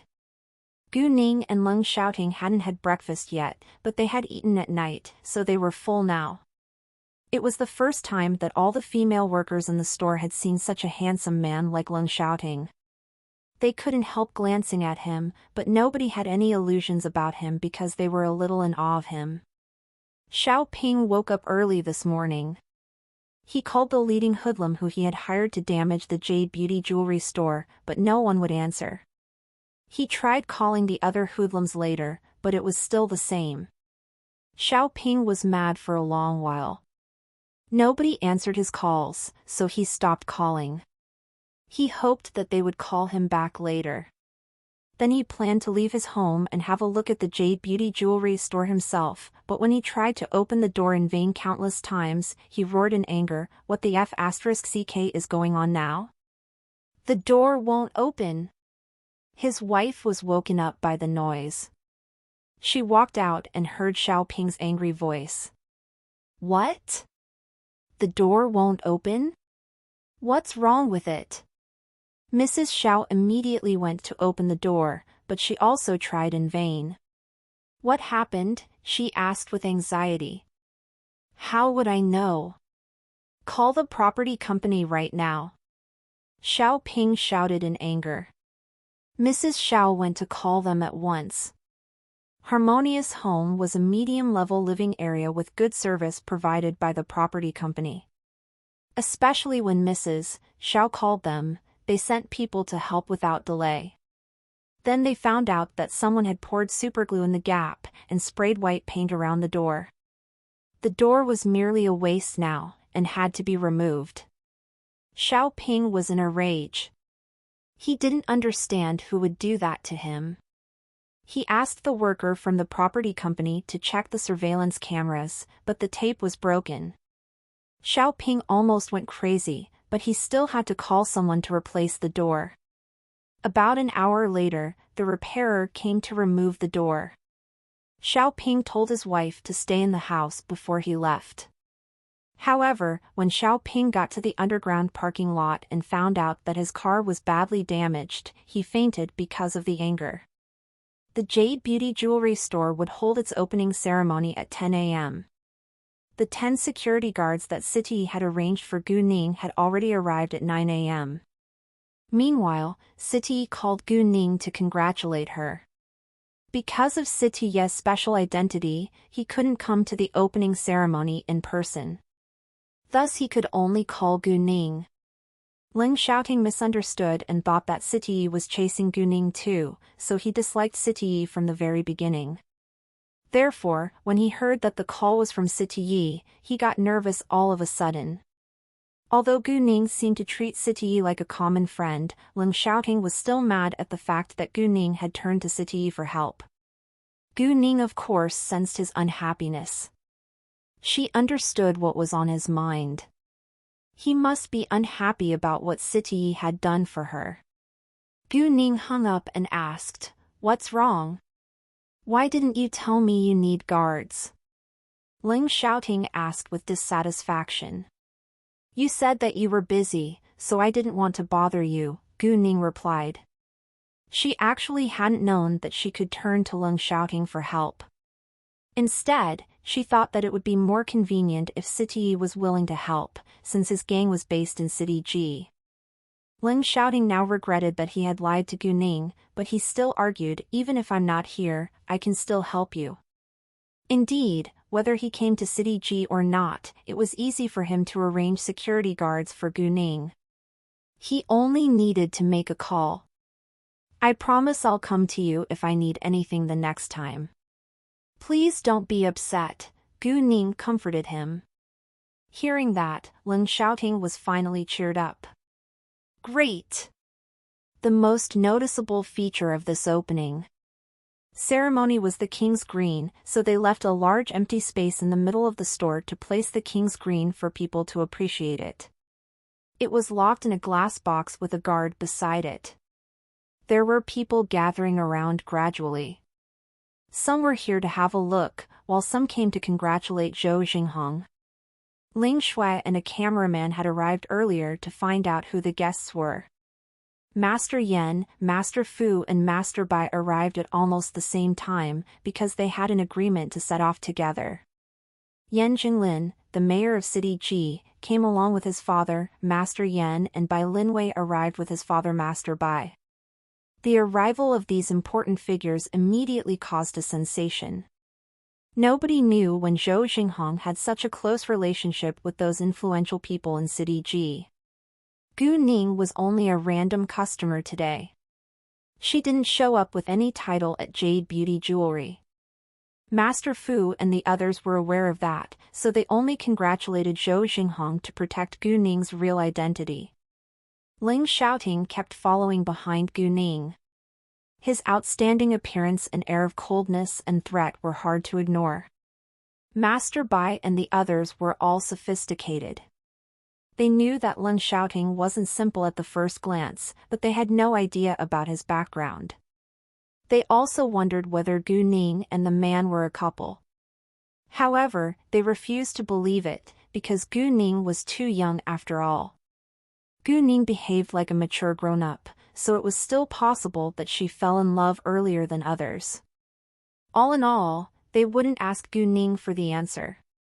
It was her personal affair, and they had no right to interfere. They also believed that Gu Ning was a person of principles. Even if she was in love, it had to be because the man was reliable. Grandpa Fu, Grandpa Yan, Grandpa Bai, Mayor Yan, Chairman Bai, it's so nice to meet you all. Gu Ning walked over greeting them. You don't need to call me Mayor Yan. You can just call me Uncle Yan, Yan Jinlin said kindly. He didn't seem like a man of authority at all. Gu Ning had saved his life after all, and he wasn't willing to behave like an official in front of her. Uncle Yan, welcome. Gu Ning called him as he wanted. Oh, you don't need to call me Chairman Bai either. Call me Uncle Bai please. We aren't strangers anyway, Bai Linwei added. Bai Linwei was a pleasant person too. Most importantly, he really appreciated Gu Ning's ability and wanted to make friends with her. Uncle Bai, you're welcome too, Gu Ning said. She was of course happy to know that those significant figures were willing to have a close connection with her. At that time, a black Jaguar stopped at the road outside the Jade Beauty Jewelry store. Li Zhenyu was the driver, and Qin Yifan was sitting in the passenger seat, while Li Jinjin was in the back seat. Even though it was a broad road and the store was 6 meters away, they still recognized Gu Ning at first sight. Why is Gu Ning here? Seeing Gu Ning, Li Jinjin felt terrified out of instinct. Gu Ning had really scared her. She even knows the Bai family, the Yan family and the Fu family. And they seem very close. Li Zhenyu was astonished too, but he was more shocked that Gu Ning knew those masters. Li Jinjin had the same feeling. Top VL updates on n/o/v/lb/in.com. They had thought that Gu Ning was merely a poor ordinary girl who couldn't make any acquaintance of those super rich and influential families, but they were so close now. Those masters would probably ignore Li Jinyu directly even if he went to greet them on his own initiative. Qin Yifan was also amazed by the scene, but his attention soon moved to the man beside Gu Ning. Who is this man? Although he wasn't sure that they were a couple, Leng Xiaoting's appearance threatened Qin Yifan. He had to admit that the man was much more handsome than him. He didn't think that Gu Ning was a superficial girl who would judge a man from his appearance. Thus he believed that if Gu Ning liked this man, the man must be outstanding. Li Jinjin loved Qin Yifan, but she also liked to appreciate other beautiful men, especially those charming male idols and stars, but Qin Yifan was the man in her heart, while others were only in her eyes. Therefore, when Leng Xiaoting appeared in her sight, Li Jinjin was attracted by him instantly. The man was even more charming than her idol. At the same time, she was jealous of Gu Ning. No matter what the relationship between them was, even if they were only common friends, Li Jinjin still believed that Gu Ning didn't deserve such a handsome man. However, to make Qin Yifan give up on Gu Ning, Li Jinjin complimented against her will, the man must be Miss Gu's boyfriend. He is so handsome. Qin Yifan felt hurt, but he didn't say anything. He also had no idea that Li Jinjin had said that on purpose, so he didn't blame her for it. Qin Yifan thought that Gu Ning must have a connection with Jade Beauty Jewelry, but Li Jinyu and Li Jinjin didn't think so. They only thought that Gu Ning was here to attend the opening ceremony, even though they knew that Gu Ning and Zhou Jinghong were friends. Because of Gu Ning's presence, the three stayed in the car waiting. "Girl Gu, may I ask, who is this young man?" Master Bai glanced at Leng Xiaoting. He didn't want to investigate his background, but thought that it would be impolite if he ignored the young man. "Oh, right. This is my friend, Leng Xiaoting," Gu Ning immediately introduced. Leng Xiaoting only nodded to them because of his character, but he didn't show any disrespect. Master Bai and the others also smiled to him. They could tell that Leng Xiaoting wasn't a talkative man, so they didn't mind. "Let's go and see the King's Green now." "You all have seen it, but I haven't yet," Bai Linwei proposed. Although he had less interest in Jade, the King's Green was worth looking at and taking a picture. "I agree. If we don't go and have a look now, it could be crowded later," Yan Jinglin said. "We also want to see it again. Let's go now," Master Fu said, walking into the store without delay. Master Bai and Master Yan followed. They didn't want to bother Gu Ning, especially when there was a man beside her. The Bai family ranked 3rd, and the Fu family ranked 7th on the list of super rich and powerful families. Other than the group of those masters, the AI family that ranked 2nd and the O family which ranked 5th arrived later too. Although their families' leaders didn't come, the visitors were important enough to represent their families. The AI family sent AI Weichen, who is Master AI's youngest grandson, to attend the ceremony. He was a 27-year-old tall, handsome man with an air of elegance. His appearance aroused excitement in the ladies. The O family sent Onyanin, who was the family leader's eldest daughter, to attend the ceremony. She was a 30-year-old ambitious woman, and the heir of the O family. The AI family and the O family had maintained a close connection with each other for generations. AI Weichen's and Onyanin's sight fell on Leng Xiaoting for a second, then moved away, but Gu Ning noticed the shock in their eyes. Yes, they were indeed shocked and amazed. "I arranged for them to come here," Leng Xiaoting said to Gu Ning in a gentle voice. Gu Ning had the same idea when AI Weichen and Onyanin glanced at Leng Xiaoting. She was surprised that Leng Xiaoting knew them because they were from super powerful families. Gu Ning was now even more certain that Leng Xiaoting wasn't simple. She was curious now about Leng Xiaoting's real identity. It seemed that the man was more influential than she imagined. However, she wouldn't ask him. Instead, she would wait until he was willing to tell her the truth. Meanwhile, Gu Ning didn't understand why AI Weichen and Onyanin looked so shocked when they came inside. Ling Xiaoting had arranged for them to attend this ceremony. They should know that Ling Xiaoting would be here too. So why did they still seem astonished? An idea dawned on Gu Ning all of a sudden. Was it because of her? Gu Ning suddenly realized that Su Jinchen had told her that Ling Xiaoting had never had a girlfriend or any woman at his side. Gu Ning assumed that they had to have been amazed to see Ling Xiaoting with her. She was right. Both Ai Weichen and On Yanin were shocked that Ling Xiaoting was with a girl, and they seemed close. Nevertheless, they didn't greet Ling Xiaoting in order to not expose their relationship.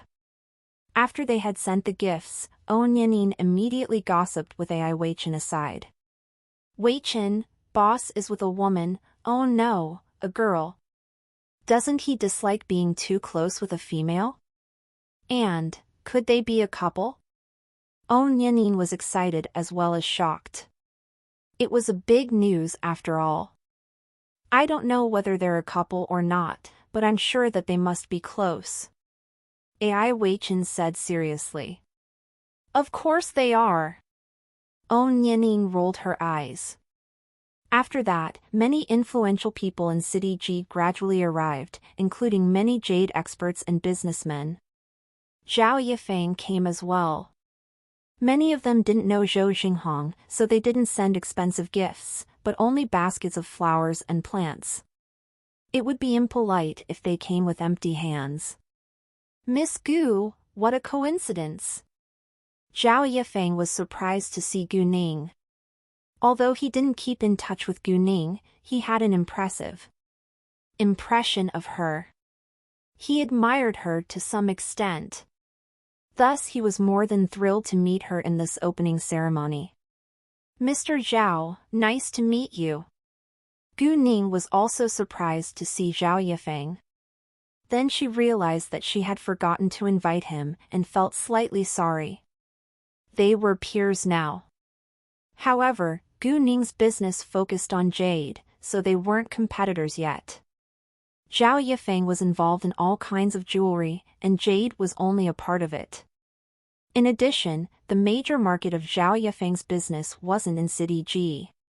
He only had a branch here. Therefore, they weren't enemies.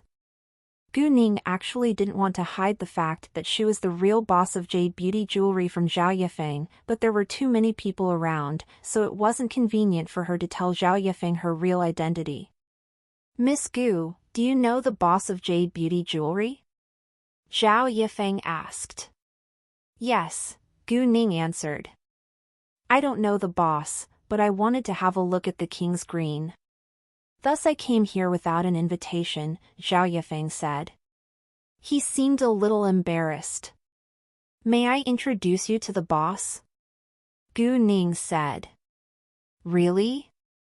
That would be so great. Thank you so much, Miss Gu. Zhao Yifeng was excited. Although jade beauty jewelry now was barely comparable to his Furong jewelry, it wasn't a bad idea to maintain a good relationship with its boss.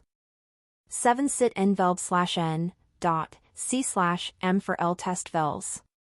Gu Ning guided Zhao Yifeng to Zhou Xinghong, who was welcoming the guests. At the same time, Qin Yifan and the other two were surprised that Gu Ning knew Zhao Yifeng too.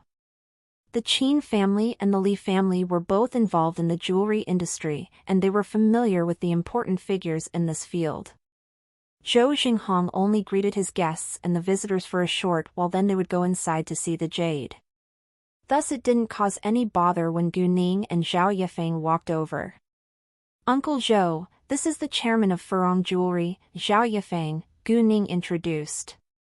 Zhou Xinghong actually recognized Zhao Yifeng before Gu Ning introduced him. Zhou Xinghong worked in the jewelry industry too, but since Gu Ning introduced Zhao Yifeng to him, they must know each other, so Zhou Xinghong greeted him with great enthusiasm. It's so nice to meet you, Chairman Zhao. Nice to meet you too, Mr. Zhou. Please don't mind my coming without invitation, Zhao Yifeng said. Of course not.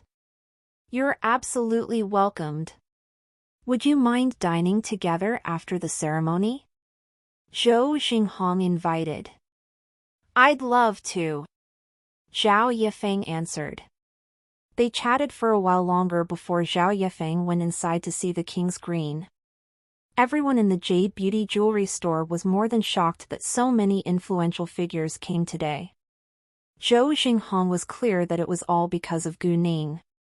Her network was amazing. However, what happened later was more shocking. Shang Juntong, who was the general manager of Qinghua Group, arrived too. The Qinghua Group was the Qin gang's property. Although the Qinghua Group was the Qin gang's property, it didn't stand for the Qin gang because it had its own network and wouldn't bother the Qin gang.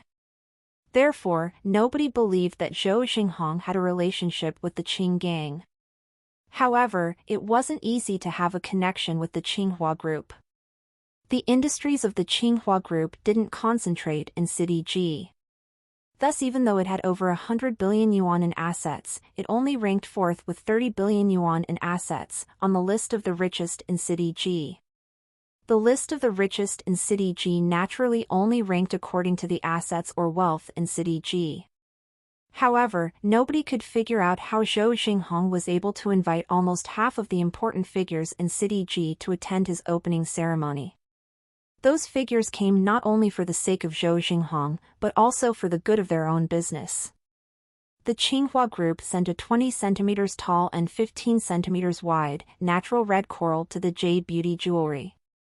It was huge and rare. Natural red corals were made up of polyps. It grew very slowly and didn't regenerate. Red corals only existed in several straits: Taiwan Strait, Strait of Japan, Baltic Strait, and the Mediterranean Sea. Due to the limitation of sea areas, the red coral was super precious. Red coral was also an organic gemstone with a pleasant color and a lustrous texture. It grew in the deep sea at a depth of 1,000 to 2,000 meters. It was listed as one of the 3 organic gems, together with pearls and amber, and one of the 7 treasures in the Eastern Buddhist scriptures. It had been regarded as a symbol of good wishes since ancient times. This natural red coral was worth over 10 million yuan, which shocked everyone, including Gu Ning. She had to admit that City was really generous. Its price wasn't a big deal. The point was that the natural red coral was too rare to buy in the market. Gu Ning liked it very much at the first sight and decided to take it home as part of her collection. Ling Xiaoting, on the other hand, was upset to see Gu Ning being so happy about Sitiye's gift. He immediately disliked the natural red coral. After that, Kong Yuan, the chief of staff of the military division in City G, arrived. His arrival caused another round of sensation. What? An important figure in the military division came too. There was no need to ask Ling Xiaoting. Gu Ning immediately understood that he must have arranged it too, but she was astonished by Kong Yuan's position. He was the chief of staff, which was a colonel in the army. If Ling Xiaoting was able to send him here, then Ling Xiaoting must either be his relative or in an even higher position than him. Gu Ning preferred to believe the second assumption. If he was in a higher position than Kong Yuan, he must be at least a major general. Thinking of that, Gu Ning abruptly looked to Ling Xiaoting in astonishment. Ling Xiaoting understood what was on Gu Ning's mind, and he didn't want to hide.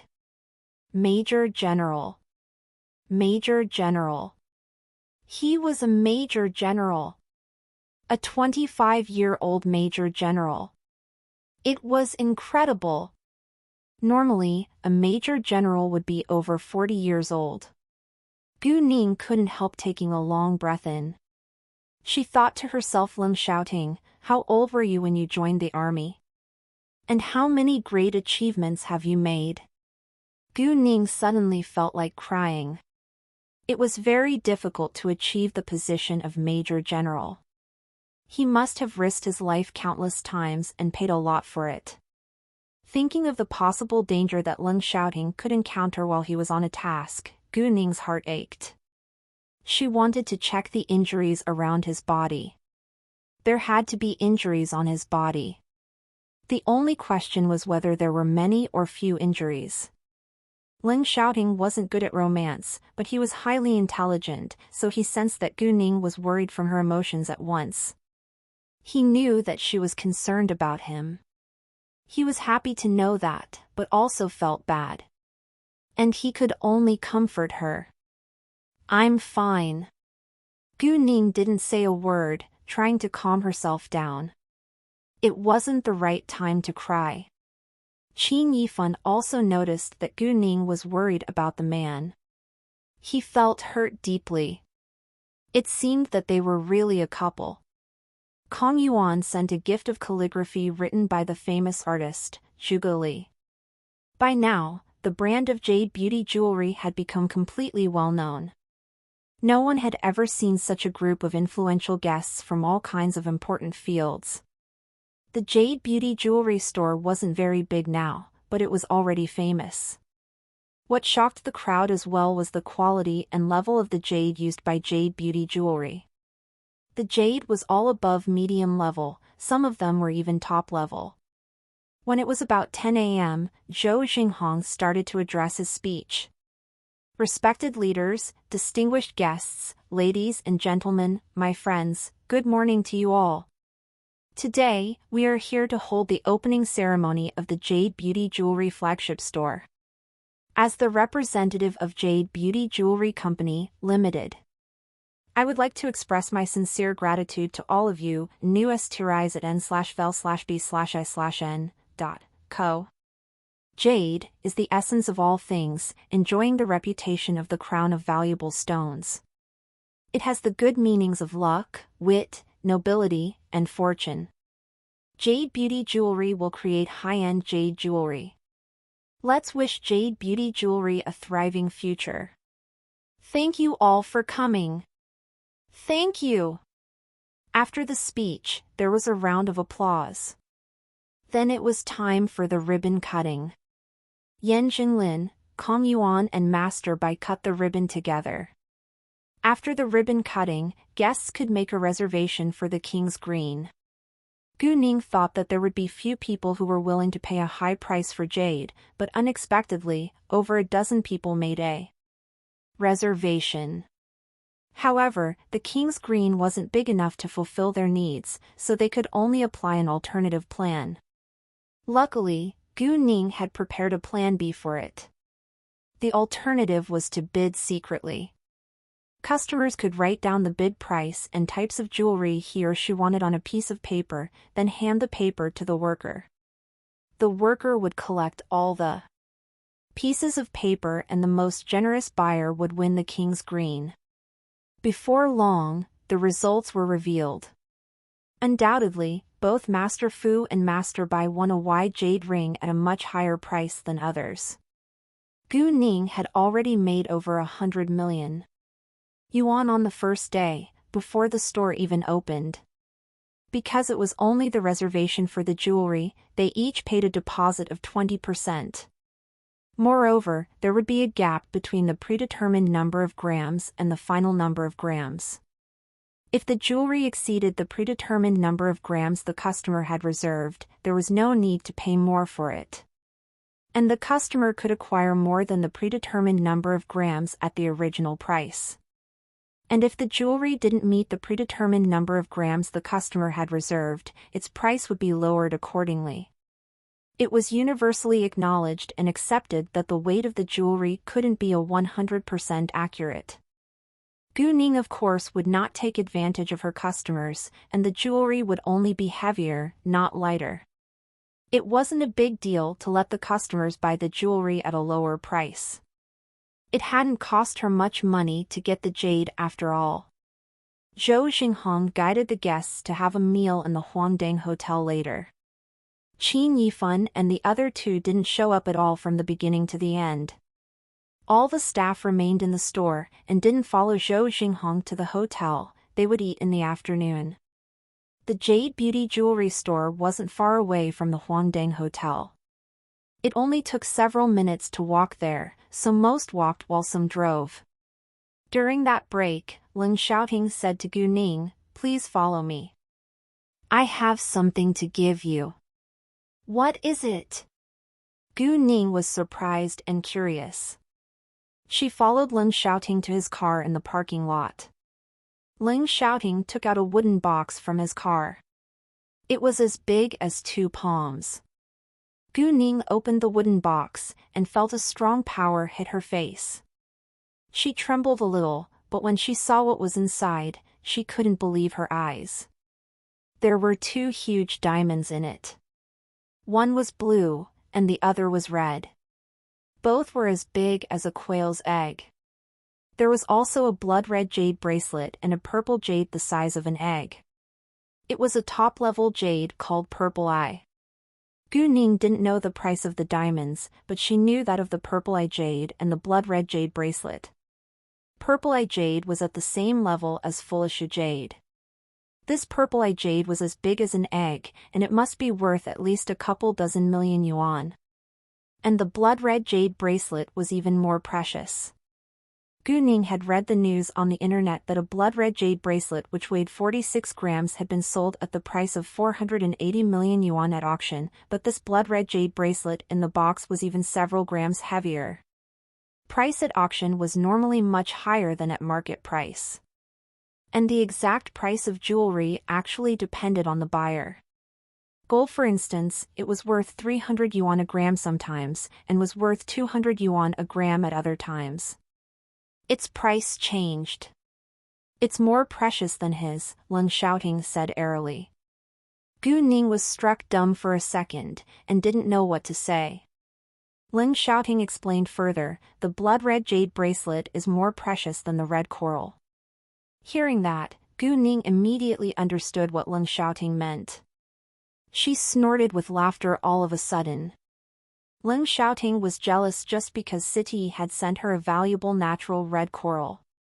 Gu Ning teased, "Are you jealous?" Ling Xiaoting flushed, feeling uneasy, but he didn't deny it. Gu Ning didn't know what to do. Ling Xiaoting was being so sensitive. He had been jealous of City twice today.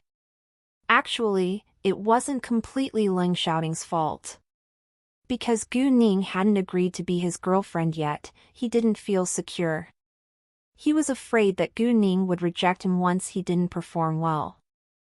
"I like it very much." Saying that, Gu Ning put the blood-red jade bracelet on her wrist.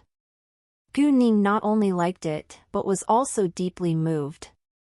It was so beautiful and precious. Most importantly, it was from Ling Xiaoting. Thus, except for the blood-red jade bracelet, Gu Ning absorbed all the power from the rest in the box. Her jade eyes were already full of power yesterday, and the telepathic eye space expanded a square meters afterwards. "Where did you get these?" Gu Ning asked with curiosity. "I picked some up in the middle of fulfilling tasks. And others sent me some. I have many more of them in the capital," Ling Xiaoting said. Ling Xiaoting had no interest in jewelry. It was nothing different than a stone in Ling Xiaoting's eyes. If it hadn't been priceless, Ling Xiaoting wouldn't have kept it. Now, since he found out that Gu Ning liked jewelry, he would keep it well for her. Gu Ning didn't know that Ling Xiaoting had gone back to the capital in order to bring the jewelry to her until now. She felt like crying once more. This man didn't say sweet nothings, but everything he had done was more special and meaningful than oral promises. Actions spoke louder than words after all. Gu Ning curbed her impulse to cry, saying, "Could you please keep it for me for a while? It isn't convenient for me to take it right now." It indeed wasn't convenient for her to hold such a big box. And with Ling Xiaoting's presence, she wasn't able to put it into the telepathic eye space. Ling Xiaoting took the wooden box and laid it back in its original place. After that, the two went straight to the Huangdang Hotel. Because Master Bai and the other important figures were there too, Gu Ning couldn't be absent. What had happened at the opening ceremony of Jade Beauty Jewelry went abroad before it aired on the news at 6:30. The news went viral on the internet within a short time. Everyone was shocked by the opening ceremony of Jade Beauty Jewelry, especially peers who worked in the jewelry industry. Luckily, Jade Beauty Jewelry only made jade jewelry and wasn't involved in other kinds of jewelry yet. Meanwhile, Xiaoping finally woke up, but his first reaction was to ask the condition of Jade Beauty Jewelry, instead of himself or his car. Mrs. Xiao had kept her eyes on the news of Jade Beauty Jewelry and was quite jealous of it. "Honey, Jade Beauty Jewelry is big news today. Over a half of the celebrities in City G have attended its opening ceremony, including the AI family, the Bai family, the Qinghua group, the O family, the Fu family and even the mayor. The chief of staff also." Before Mrs. Xiao could finish, Xiaoping was hit heavily by the news. He spat a mouthful of blood before he fainted again. "Honey! Honey! Doctor, please," Mrs. Xiao panicked, running to the doctor at once. Discover NW Chapter SNN0EL by.com. At the same time, Wei Ximing, who was the general manager of the entertainment industry of the Qing gang, made up his mind that his son had to be revenged, even though it was his son's fault. He would protect his son no matter whose fault it was. However, he hesitated after he found out that Leng Xiaoting's car belonged to the AI family. The Qing gang wasn't afraid of the AI family, but Wei Ximing was afraid of it. It was Wei Feihong's fault after all. If he secretly used the Qing gang's force to get revenge on the AI family, his boss would punish him if it was exposed.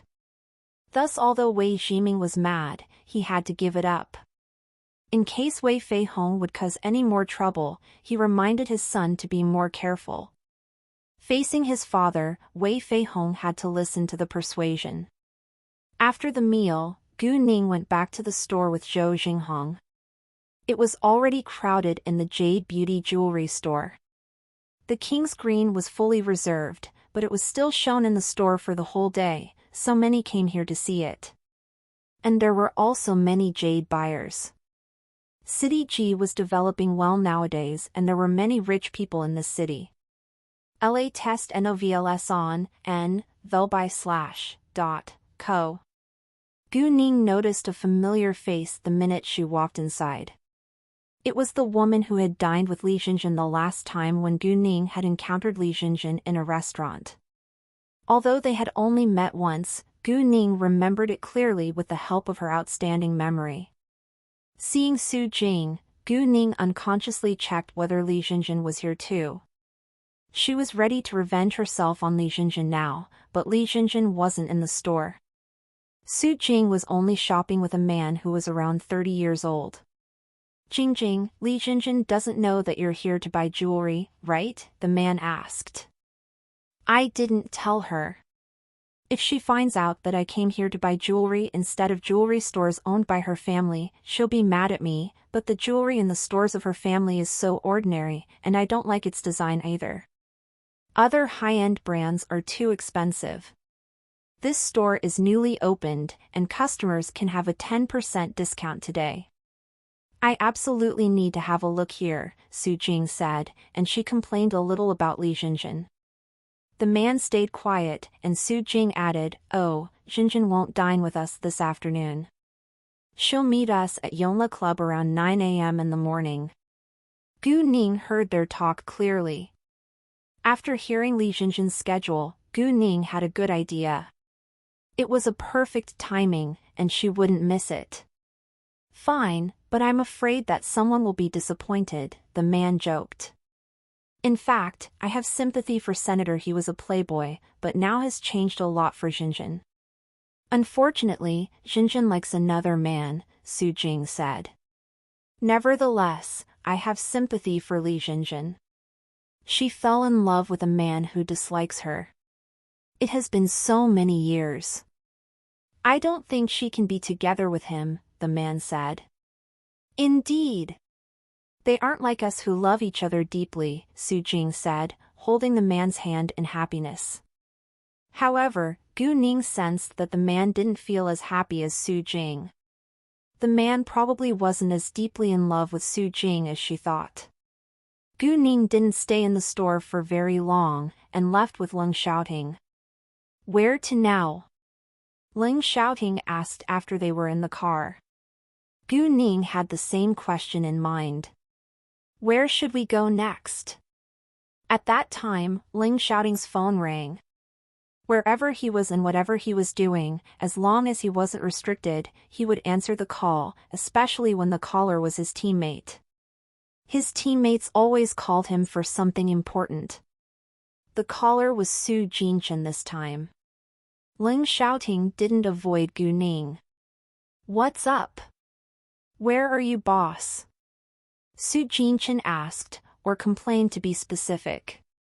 Do you have anything important to say? Hearing Su Jinchen's voice, Leng shouting immediately understood that he had nothing serious to talk to him about. Nothing serious, actually. I just want to know where you are now. I arrived at City F yesterday and I wanted to come to you, but your phone was turned off, Su Jinchen said. He felt that he had been abandoned. Do you have too much time to kill? Leng shouting asked. Su Jinchen instantly sensed danger ahead. He understood that if he gave his boss an affirmative answer now, he would be tortured, so he denied at once, no. I'm busy, bye. Su Jinchen hung up right away.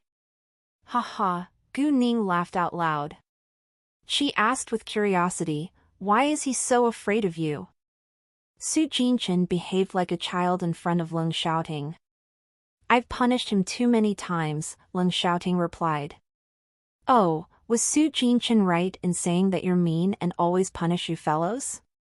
Gu Ning asked, although she didn't believe it herself. However, Leng shouting got nervous, explaining without delay, of course not. We've trained strictly before, and I punished them when they were lazy, so they're all scared of me. Well, I think you're right, Gu Ning agreed. She was absolutely clear about how cruel the training could be. Once you got lazy, or didn't meet the standards, you would be punished severely. If you weren't strong enough, you were out. Gu Ning still had no idea where they should go next. Oh! Let's go to the Street of Antiques, Gu Ning said. The news of jade beauty jewelry went across many cities around City G. People were all shocked by its grand opening ceremony. Outsiders might forget it soon after they had read the news, but insiders, especially jewelry businessmen and jade lovers, couldn't care about it more. Xiaoping woke up after a while, but he still couldn't accept the truth that Zhou Xinghong was the boss of jade beauty jewelry who had caused a sensation around the city. He wanted to forget it all, but all the TV news was reminding him of it. Oh, what about the door and my car? Did you find out who did it? Xiaoping asked in anger. He failed to figure out whom he had annoyed, and who had damaged the door of his home and his car. No idea. The man in the monitoring room told me that the tape was broken during a certain period of time. I think it's a scheme. Someone did it on purpose, and the man in the monitoring room must have been bribed. I've already called the police. Mrs. Xiao was mad too. She believed that it couldn't be an accident. Could it be Zhou Xinghong? You just got hoodlums to damage his store yesterday, then the door of our home and your car are ruined today. If it wasn't him, I can't think of anyone else, Mrs. Xiao said. Xiaoping then realized that what his wife said was indeed possible. The Jade Beauty Jewelry store opened today as planned, which meant that his plan had failed last night. He also knew that those hoodlums would betray him if they felt that it was necessary. To make sure of it, Xiaoping immediately took out his phone calling the leading hoodlum. However, the leading hoodlum still wouldn't answer his call, so Xiaoping called Leader Hu afterwards. Leader Hu answered, Hi, what's up, Mr. Xiao? Hi, Leader Hu, those hoodlums helped me deal with Zhou Xinghong's store last night, but they won't answer my call now. I don't know why. I think that they probably failed. Could you please help me find them? Although Xiaoping was raging now, he didn't dare to vent his anger at Leader Hu. Really? Did they get in trouble? Leader Hu was surprised that Jade Beauty Jewelry was able to handle those hoodlums. Leader Hu didn't deny Xiaoping's request. Let me try to find them and then I'll let you know the minute that I do. Very well, thank you so much. Xiaoping said, then he hung up. Honey, what if Zhou Xinghong really damaged our door and car? Mrs. Xiao asked. If it is true, we'll do the same thing to him. He has made me lose hundreds of thousands of yuan this time. Xiaoping clenched his teeth, as if he was the victim. If he hadn't turned to those hoodlums for help, Zhou Xinghong wouldn't have gotten revenge on him. In addition, Zhou Xinghong hadn't actually done it. Xiaoping not only annoyed Zhou Xinghong but aggravated Gu Ning, who was the real boss of Jade Beauty Jewelry. Of course, Xiaoping wasn't dumb enough to cause Zhou Xinghong trouble in public. He would scheme against Zhou Xinghong behind his back. In the end, Gu Ning and Leng Xiaoting didn't go to the Street of Antiques because of an incident on the road halfway there. They were in an old district of City G, and there were many people as well as policemen gathered around the entrance of a street, fiercely arguing. Leng Xiaoting, who was a military officer, couldn't ignore it, so he stopped the car on the side, got out of it and walked over. Two groups of people stood against each other in the middle of a crowd. A group of citizens all had sticks and brooms in their hands, while the other group, who were policemen, all had their hands on their guns. Ding Peiwei, it's illegal to use violence against the police. As a senior teacher, you should know that. How dare you lead others to resist us on the street? You'll be taken into the police station, a man who was around 30 years old loudly said to a man in his middle 40s. It's you who aren't being honest. You can't blame us. We agree that the real estate businessmen need to acquire land to develop a new city, but you should at least give us a reasonable price. Ding Peiwei argued angrily. Hearing that, Gu Ning immediately understood what was going on here. The real estate businessman wanted to acquire the land but was rejected because of the low compensation. Exactly. Don't think that we know nothing about it. The acquisition of land in Dongqing last year is a great example. The location of the land is similar to Xinyang Street, and the foundation was worth 20,000 yuan, while the building area was 10,000 yuan per square meter. However, what did you do this time? The foundation is only worth 15,000 yuan, and the building area is only 7,000 yuan per square meter. Aren't you hurting our interests? Another person said with indignation. How can you be so evil? Are you not afraid of being punished by God? All the citizens criticized. Hearing that, Gu Ning was also mad. It was truly unfair. She had inspected the surrounding area just then. It was a great location, and it would be reasonable if the foundation was worth 20,000 yuan and the building area was 10,000 yuan per square meter. Although it was an old district which wasn't as prosperous as the newer ones, there were schools around, including primary, middle and high schools. Therefore, many would come here to buy houses if there were more living areas. It would be a very profitable deal. Thinking of that, an idea dawned on Gu Ning. She decided to acquire this land. Since this Hongyun real estate gave them a low price, then she would set a higher and more reasonable price. The man who was standing against Ding Peiwei was called Zhang Guangde. He was the leader of this area, and he didn't know how to argue with those citizens, because he really had planned to take the extra money into his own pocket. Zhang Guangde, let me tell you that if Hongyun Real Estate can't give us a reasonable price, we won't comprise no matter what happens, Ding Peiwei said with determination. Fine. Let's see what you can do. Zhang Guangde didn't know how to solve the problem now, so he could only threaten them before walking away with the policeman. Luckily, no one was injured in this mess. After Zhang Guangda and the policeman were gone, Gu Ning walked to Ding Peiwei. Although Leng Xiaoting didn't know what Gu Ning was going to do, he listened to her and waited by the car. "Hi, Mr. Ding, may I talk to you in private?" Gu Ning asked politely. Since Ding Peiwei was able to lead them to resist the acquisition, he must be an influential figure among the citizens. Ding Peiwei thought that Gu Ning was a student in his school. He failed to recognize her, but since she had something to talk to him about, he didn't reject. Afterwards, Ding Peiwei walked aside with Gu Ning. "What do you want to talk to me about?" Ding Peiwei asked. He was still mad, but tried his best to remain gentle in front of Gu Ning. Gu Ning didn't hide her intention and asked directly, "I noticed that you were arguing over the acquisition of this land. Is it because you don't want to leave here, or are you not satisfied with the compensation?" Your favorite ovals at n/vl/bin.com. Hearing that, Ding Peiwei sighed resignedly and explained, "I've lived here for dozens of years, so of course I don't want to move away, but we also know that this city needs to develop, and the demolition will happen sooner or later. Even though we're unwilling to do so, we can't fight against the government, but the compensation that Hongyun Real Estate offers is too low. What if I can provide you with a reasonable compensation in which the foundation is worth 20,000 yuan, and the building area is 10,000 yuan per square meter? Are you willing to sell the land to me?" "What?" Ding Peiwei was shocked. He couldn't believe his ears. If a 30-year-old mature woman had said that to him, he probably wouldn't have been shocked, but Gu Ning was merely a teenage girl.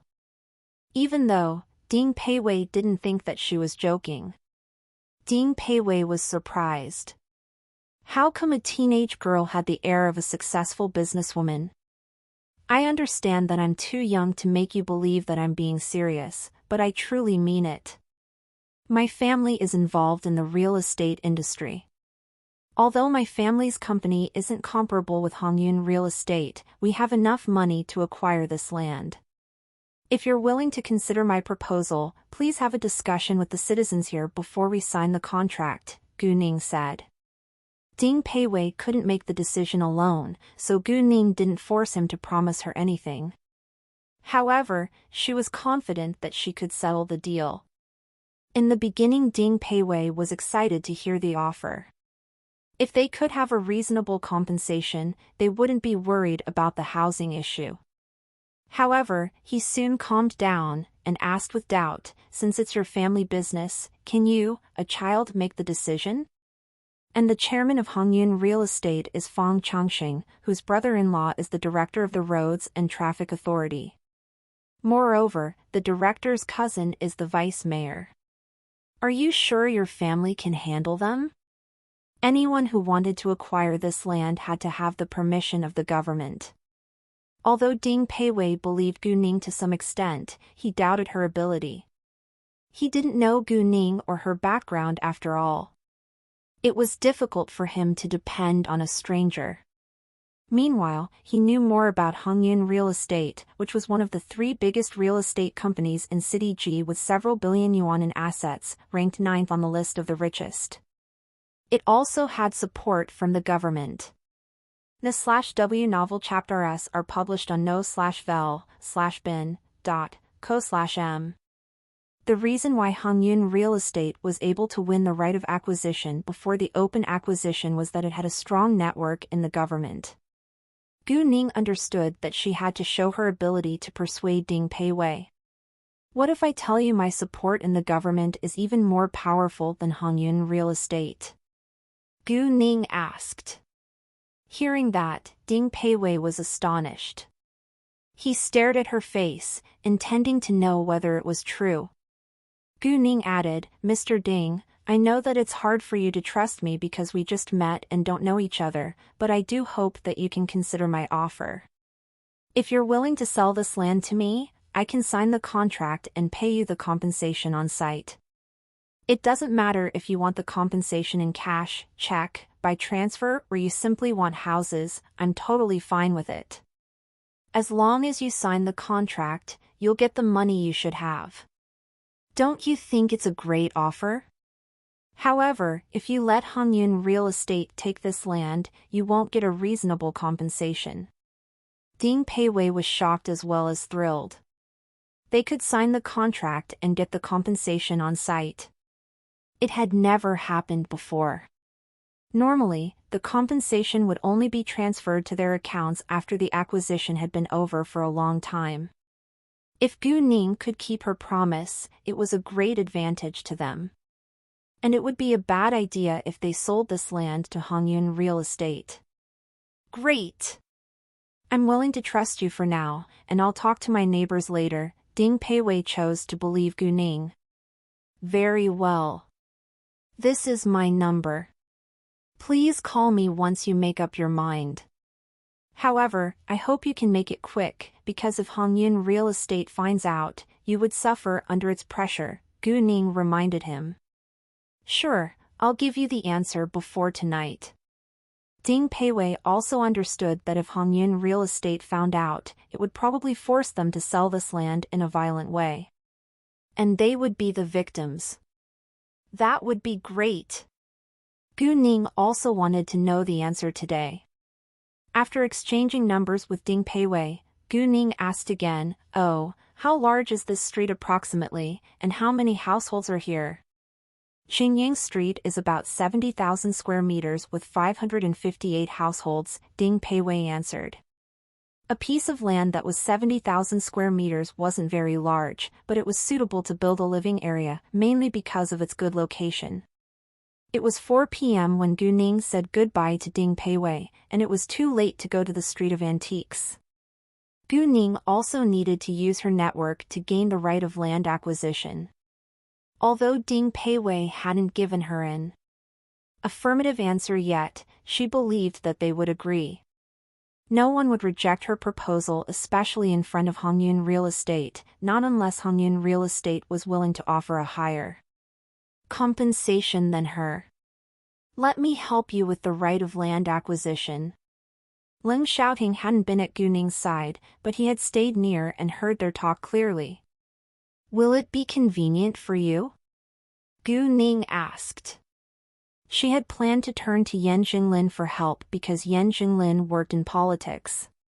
Ling Xiaoting served in the military and wasn't that familiar with the politicians. Of course, Ling Xiaoting said. It wasn't a big deal to him. And even if it was a big deal, he would try his best to settle it for Gu Ning. Thanks. Gu Ning answered. She didn't want to hurt his feelings. Ling Xiaoting wasn't personally familiar with the authorities, but his family was involved in politics. The Ling family was involved in military, politics and business, and was the head of the foremost influential families in the capital. Yes, Ling Xiaoting was exactly the eldest grandson in his family, which was the leading family in the capital, but he had gotten everything that he owned today by himself and had never asked his family for help. Gu Ning then told Ling Xiaoting what happened with Xinhua Real Estate. Ling Xiaoting avoided Gu Ning to call someone, so Gu Ning didn't know who he called. She didn't ask either. Everyone had his or her own secrets anyway. She kept many secrets from Ling Xiaoting too. Before long, the right of land acquisition was settled. That being the case, Xinhua Real Estate and Hongyun Real Estate became competitors. Gu Ning decided to close the deal before Hongyun Real Estate even knew about it.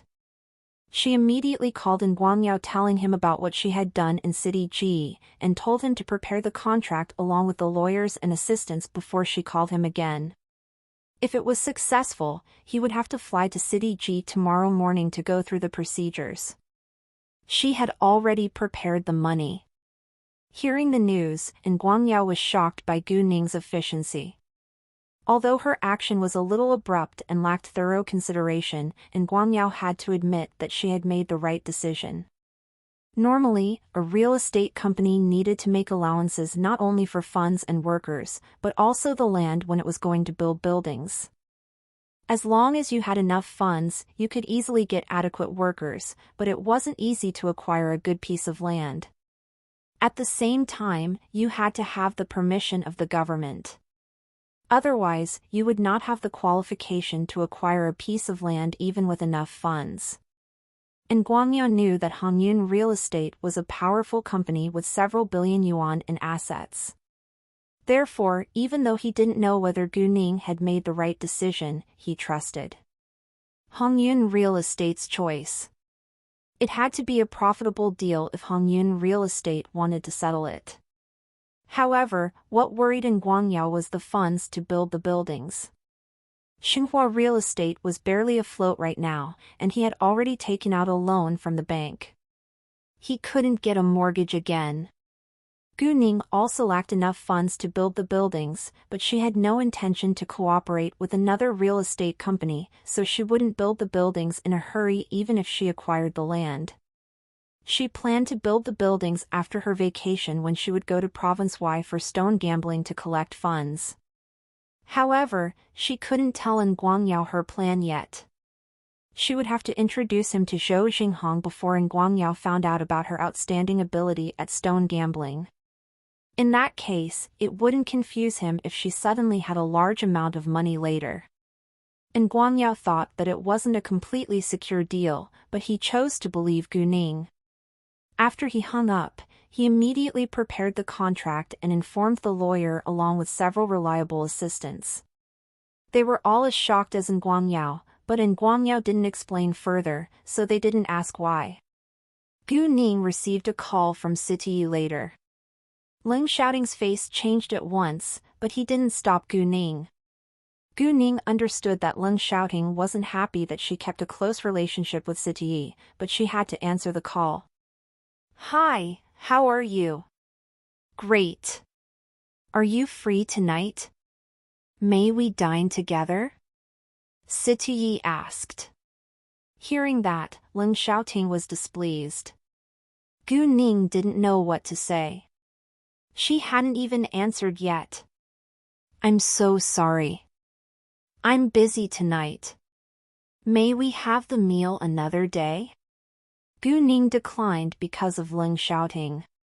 However, it was unavoidable that she was going to have a meal with City. He had done her a favor and sent her a precious gift after all. She couldn't play dumb. "Fine, I'll wait," City didn't insist, but Ling Xiaoting thought that City was flirting with Gu Ning. Men probably became sensitive when it came to a competition for love. Ling Xiaoting knew nothing about romance before, but now he was able to sense any hint of threat. Gu Ning, instead, didn't think that City had any special feelings towards her, so she seriously had no idea how to handle Ling Xiaoting's changing emotions. "There's nothing between us. Why did you suddenly become so upset when he called me?" Gu Ning asked resignedly. "He's chasing you," Ling Xiaoting replied. He sounded like an unhappy child. "That's insane. The one who chased me isn't him," Gu Ning said. She didn't realize that Ling Xiaoting had misunderstood her until now. "Then who did?" Ling Xiaoting asked. "I've already rejected him." Gu Ning still didn't tell Ling Xiaoting who the one who chased her was. Hearing that, Ling Xiaoting was finally relieved. He didn't ask further, because Gu Ning had already rejected the person, and it was meaningless to know who he was now. However, Ling Xiaoting still felt uneasy. He could sense that City treated Gu Ning differently. Ling Xiaoting didn't mention City again, but he remained careful.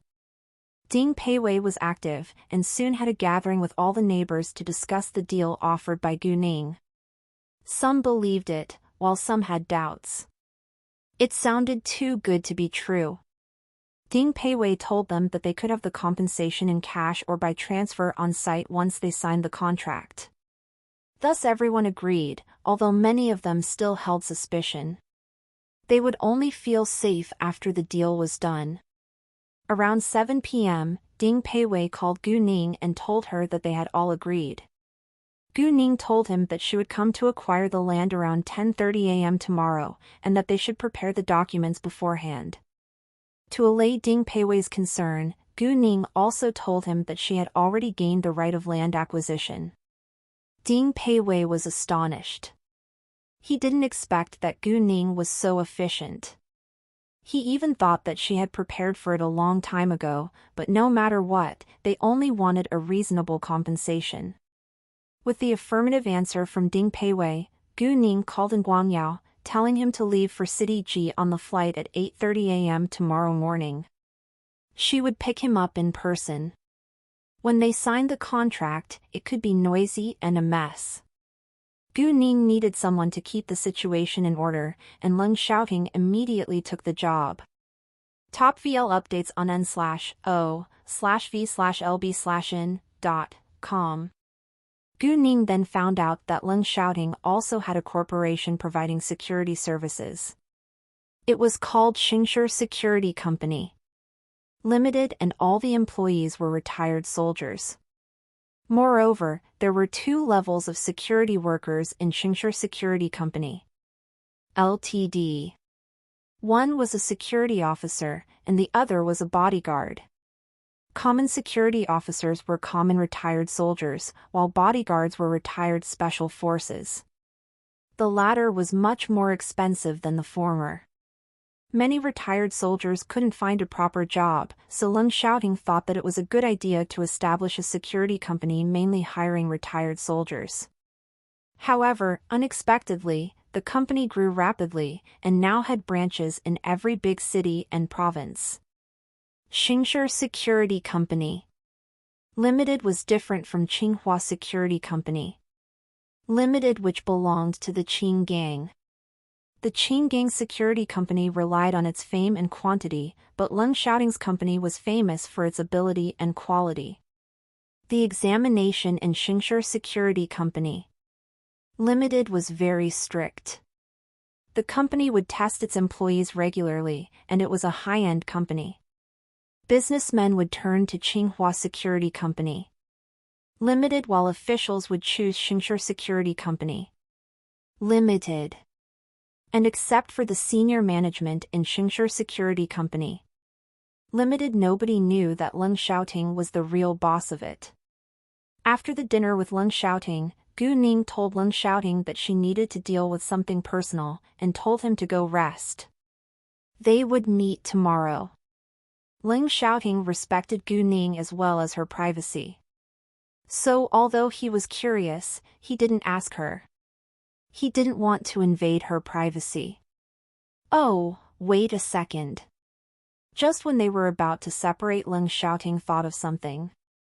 What? Gu Ning asked. Leng Xiaoting took out a box, handing it to Gu Ning. This is for you. Again? You've already given me so many gifts today. Gu Ning didn't know what to do. Leng Xiaoting must be on a gift-giving spree right now. It's different this time, Leng Xiaoting said. Gu Ning took it, and opened it at once. However, the minute she saw what was inside, her eyes rounded in shock. You said that the pair of a dragon and a phoenix means eternal love. Leng Xiaoting fixed his eyes on Gu Ning with determination.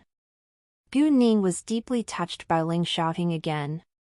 Leng Xiaoting bought the pair of pendants, which were worth over 10 million yuan, just because it stood for good wishes of eternal love. He gave the phoenix pendant to her, and kept the dragon pendant with himself. That gift was much more persuasive than sweet nothings. Looking at Leng Xiaoting, Gu Ning understood that she couldn't make him wait any longer. He wouldn't feel secure. Therefore, Gu Ning walked to Leng Xiaoting, standing on her tiptoes to kiss his lips. Leng Xiaoting didn't expect that Gu Ning would do that. When his lips met hers, his body tightened, and his mind went blank. It felt warm and slightly wet, and the amazing feeling moved like lightning across his body. He felt like he was in heaven. They were still in a restaurant, so Gu Ning's lips only stayed on his for a few seconds. Seeing that Leng Xiaoting was struck dumb, Gu Ning felt like laughing, but she felt shy too. That's my answer, Gu Ning said before she escaped away. Ling Xiaoting didn't get his mind back until she was gone. Although his face was flushed because of the abrupt kiss, and his heart was pumping fast, he was thrilled. She kissed him as the answer, which meant that she said yes to him. Even after she had run far from the restaurant, Gu Ning still blushed scarlet. She then went to change her outfit and ended up looking like a mature woman. She headed to Yonla Club afterwards. Yonla Club was a high-end entertainment place in City G. Guests here were either the rich or the authorities, because common people couldn't afford the bill. Gu Ning arrived at Yonla Club at 9 p.m. She had no idea whether Li Jinjin was here or not, but she knew the number of the private room, so she walked straight to it using her jade eyes to see whether Li Jinjin was inside. The private room was dimly lit. There was soft music playing in a medium volume. Gu Ning noticed that Su Jing and her boyfriend along with another man were already sitting in it. Su Jing stood up, walking into the washroom. Meanwhile, Lin Wensong, Su Jing's boyfriend, immediately took out a small paper packet, handing it to the other man. Even if you can't win Lin Jinjin's heart, you can have her body first. Take a video of it. She wouldn't dare to sue you. Yuan Sen, who was the one that Su Jing had mentioned earlier today, wore an evil expression. I know that she won't agree to be my woman anyway. And I also know that you're interested in her too. Why don't we play together later? Visit en velben, cm for you ovals. If you just want to play with her, of course I'm willing to. Lin Wensong wore a greedy expression too. Indeed, he had always wanted to sleep with Li Jinjin. The music wasn't loud inside, so Gu Ning heard most of their talk with her acute hearing. After hearing their scheme, Gu Ning was satisfied. She had actually had the same idea to pay Li Jinjin back, but unexpectedly, someone did it for her now. Gu Ning decided to be an onlooker. If their scheme didn't work well, she would then help. She ordered a room adjacent to this one, drinking a glass of red wine, waiting for what was going to happen next. Li Jinjin arrived soon after Gu Ning sat in the near private room. In fact, Li Jinjin was unwilling to come, but Qin Yifan ignored her all day. She wanted to relax by drinking. The four drank while chatting. Neither Lin Wensong nor Yuan Sen showed any hint of misbehavior. They were like good friends, gathering together in harmony. Ling Xiaoting went back to his room in the hotel. He couldn't help thinking about the kiss. It was like a dream come true. When Su Jing and Li Jinjin were a little drunk, Yuan Sen and Lin Wensong secretly put the drug into their glasses of wine, and let them drink it. Before long, Su Jing and Li Jinjin were unconscious. Yuan Sen and Lin Wensong pushed them a little to check whether they had really lost consciousness. Seeing that they didn't move at all, Yuan Sen climbed onto Li Jinjin without delay, like a hungry wolf. He crazily kissed her face, and his hands were moving violently across her body. He was already turned on. However, within a few seconds, Lin Wensong stopped him. Why are you rushing? We could be discovered here, so we better leave now. Although Yuan Sen was reluctant to remove his hands, he knew that it wasn't the right place. Thus Lin Wensong and Yuan Sen laid Su Jing and Li Jinjin on their backs respectively, and left. Gu Ning immediately stood up following them. They came here often, and were familiar with the waiters here. All the workers knew that they were friends, so no one stopped them. Everyone thought that Su Jing and Li Jinjin were simply drunk. Lin Wensong and Yuan Sen carried Su Jing and Li Jinjin to the parking lot, driving away. Gu Ning immediately got into a taxi and told the driver to follow their car. "Miss, why do you want to follow the car?" the driver asked. He didn't want to be involved in any trouble. Facing the driver's concern, Gu Ning pretended that she was heartbroken, saying in anger, "My fiancé cheated on me, and I need to get pictures as proof to leave him." Gu Ning acted well, and the driver immediately believed her. He sped up, following the car without hesitation, and even comforted Gu Ning. "Miss, I don't think it's a bad thing that you found out about it before you got married. You can dump him now that you found out that he's dishonest. If he did it in your marriage after you had children, you would be in a painful dilemma." The taxi followed Lin Wensung's car closely. To Gu Ning's astonishment, they drove to clean water blue sky. There were so many coincidences today. Gu Ning was of course happy to know that. It saved her a lot of trouble. Their car went into clean water blue sky. Gu Ning immediately got out of the taxi, striding into clean water blue sky. Seeing that Gu Ning used a key to open the gate, the taxi driver couldn't help thinking to himself that her fiancé must be a terrible man who even brought his mistress back home. As a man, the taxi driver was sometimes also sexually excited by other women, but he had never done anything to hurt his family. He was a man of principles. Gu Ning followed them along to the villas in the middle of clean water blue sky. There was a circle of tall buildings at the outer edge of clean water blue sky with around 20 villas in the middle. Lin Wensung's car stopped in the garage on the first floor of the number 08 villa before they carried Su Jing and Li Jinjin inside. Gu Ning avoided the surveillance cameras and slid inside. She used her jade eyes, seeing that Lin Wensung put Su Jing on a sofa in the living room before he followed Yuansin, who had Li Jinjin on his back, to the upstairs master bedroom. Gu Ning checked the position of the master bedroom, then climbed onto its balcony. Lin Wensung and Yuansin had no idea that someone was monitoring their behavior. They even didn't bother to close the curtains. "Make her take this.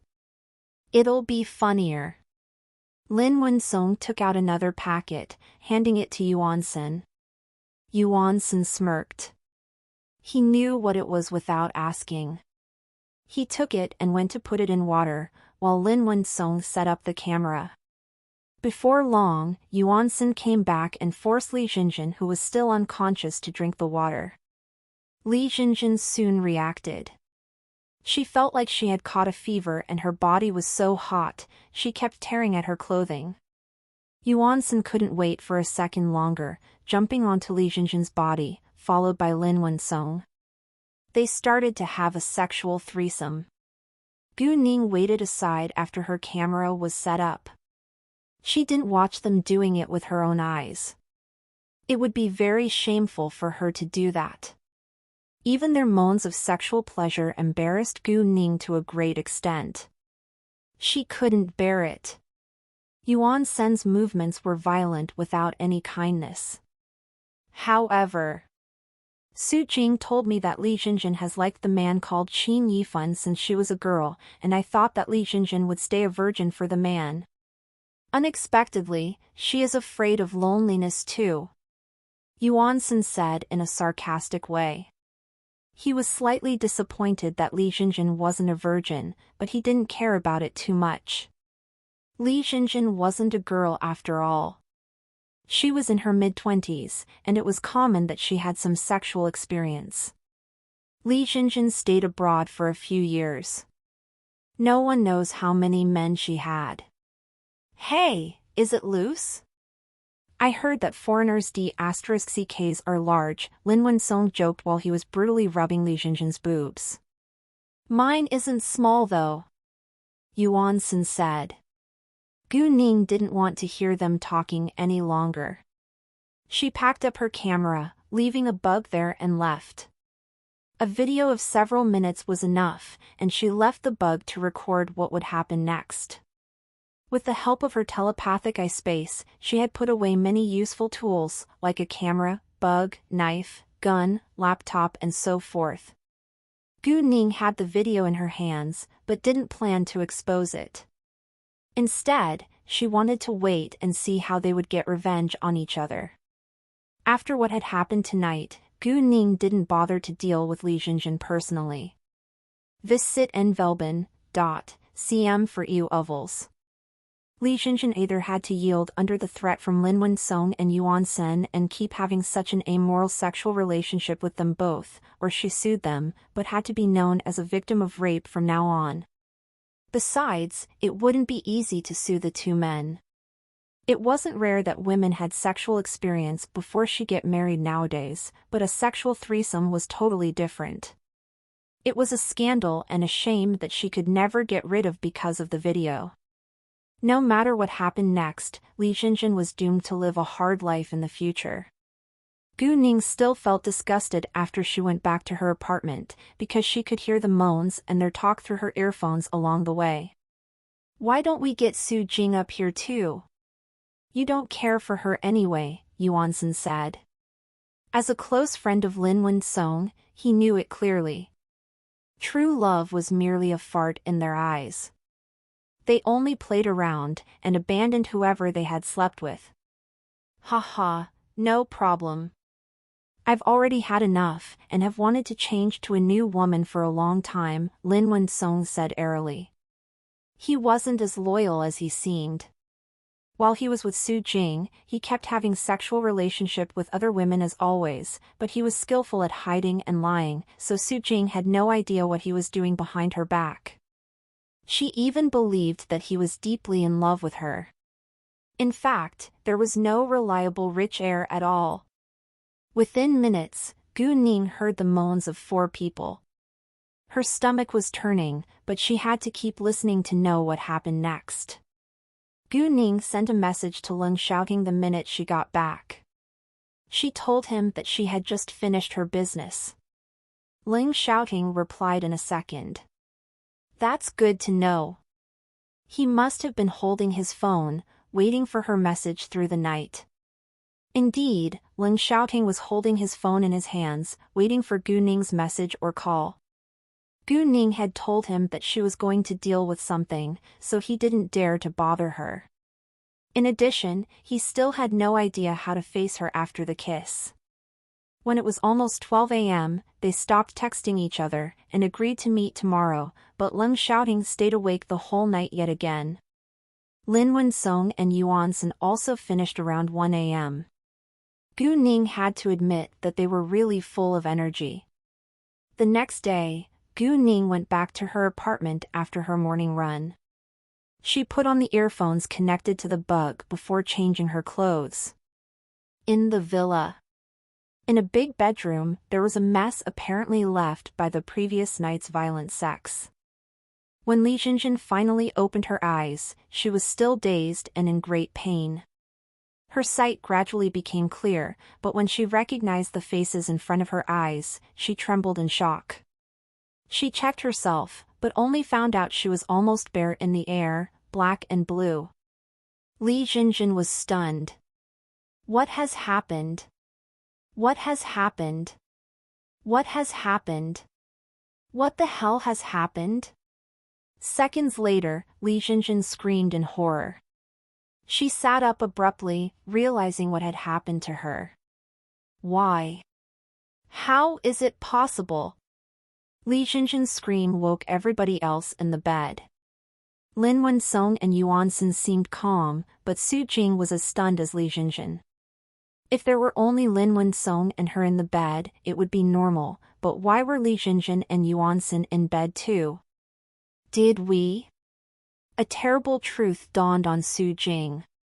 No, it's impossible. Su Jing kept persuading herself that it wasn't true. What the hell happened? Li Jinjin questioned in anger. She almost wanted to kill them. What else do you think happened? We were all drunk last night, so we had sex together, Yuan Sen said airily, like it was par for the course. Indeed, it was par for the course to him. Normally, he would spend some money or say some sweet nothings to get laid, but facing Li Jinjin, he had to use special skills. I was not drunk at all. Did you drug us? Li Jinjin glared at Yuan Sen, questioning him. She wasn't dumb and knew how much she could drink. She had been a little dizzy last night, but not drunk. The only possibility was that she had been drugged. Li Jinjin knew that Yuan-sun was a playboy who quickly changed the women beside him without second thought. It was common for him to drug a woman to get laid. Yuan-sun had chased her for a long time, but she didn't accept him, so he had probably drugged her due to anger. Li Jinjin knew it clearly. What? We were drugged? At that time, Su Jing finally realized what had happened. She looked at Lin Wen-song, questioning him, what the hell is going on here? Lin Wen-song and Yuan-sun even didn't bother to hide the truth, so they admitted. Right, we did drug your drinks last night, and we all made love in a four. You asshole! Li Jinjin raised her hand to slap Yuan-sun, but was stopped and seized by him before her hand could fall on his face. Yuan-sun looked at Li Jinjin with disdain, sneering, do you want to hit me? Lin Wen-song, why did you do that? Su Jing asked in pain and anger. Su Jing, did you really think that I was in love with you? You're merely a not poor girl from a barely rich family. It was your illusion that you could marry me. If you weren't sexy and good in bed, I would have dumped you already. However, I've already had enough, and it's time to change to a new girl. If you want to stay by my side. I would need to think about it, Lin Wen-song sneered. He looked at Su Jing like she was a replaceable toy. Su Jing was annoyed and burst into tears. She thought that she had found her true love. She thought that Lin Wen-song loved her deeply just like she loved him. To her astonishment, she was just a sexy toy to him. Yuan-sun, I'll sue you. Li Jinjin roared in anger. Very well. Sue me now. However, if you dare to sue us, I'll upload the video of our violent lovemaking foursome to the internet. You'll be famous by then, Yuan-sun threatened. He didn't seem scared at all. What? You took a video? Hearing that, both Li Jinjin and Su Jing were irritated as well as shocked. Yes, we took a video of it. Li Jinjin, if you keep playing with us, we can keep it a secret, and you may keep chasing Qin Yifan. Even if you can marry him in the future, we won't be involved at all. However, if you want to ruin your reputation, sue us as you like. And let me tell you, I have the video as proof. You two don't seem forced in the video. Yuan-sun sneered. He wasn't afraid of Li Jinjin suing them. Li Jinjin and Su Jing had no idea what to do now. Li Jinjin burst into tears all of a sudden. Lin Wen-song, why? Why did you do this to me? If you didn't like me, you could ignore me, but why did you have to play with me? Su Jing almost had a breakdown. It was so painful to be betrayed and hurt by someone you loved. I won't reject a woman who chases me, Lin Wen-song said. He didn't care that Su Jing was in pain now. Indeed, Su Jing had chased Lin Wen-song on her own initiative. Although she had treated him seriously, she had made a wrong choice. She was doomed to lose before such an adept playboy. Knowing that Li Jinjin was stuck in her nightmare, Gu Ning was in a good mood. At 8 a.m., and Guang Yao called Gu Ning and told her that they were already at the airport. There were 8 of them in all, including himself, a lawyer and a financial worker. Gu Ning immediately called Ding Peiwei. Ding Peiwei told her that everything was going well and that they were waiting for them. After receiving Gu Ning's call, Ding Peiwei felt that it was becoming more of a reality now. And his neighbors all relaxed, but the deal wasn't settled yet, so they didn't feel completely safe. Then Gu Ning called Leng Xiaoting around 9 a.m. and they headed to the airport together. Seeing Gu Ning, Leng Xiaoting was still a little nervous. Gu Ning actually had the same feeling. Thus Leng Xiaoting immediately changed the topic. The bank has already prepared the cash. You can go and get it. Security guards and government workers will be arriving at 10:30 a.m. Thanks, you've helped me a lot, Gu Ning said. She sincerely appreciated Leng Xiaoting for what he had done for her. You don't need to thank me, Leng Xiaoting said. Aren't you afraid that I'll completely rely on you if you keep doing everything for me? Gu Ning joked. As long as you want, and as long as I am able to, I'm willing to give you my everything, Leng Xiaoting said with sincerity. Well, I hope you won't regret it. While Gu Ning and Leng Xiaoting were on their way to the airport, Li Xinxin and Su Jing were already passed out after a seemingly endless sexual assault by Yuan Sen and Lin Wensong. They took many photos this time as well. When Gu Ning and Leng Xiaoting arrived at the airport, the plane would be landing after a few minutes.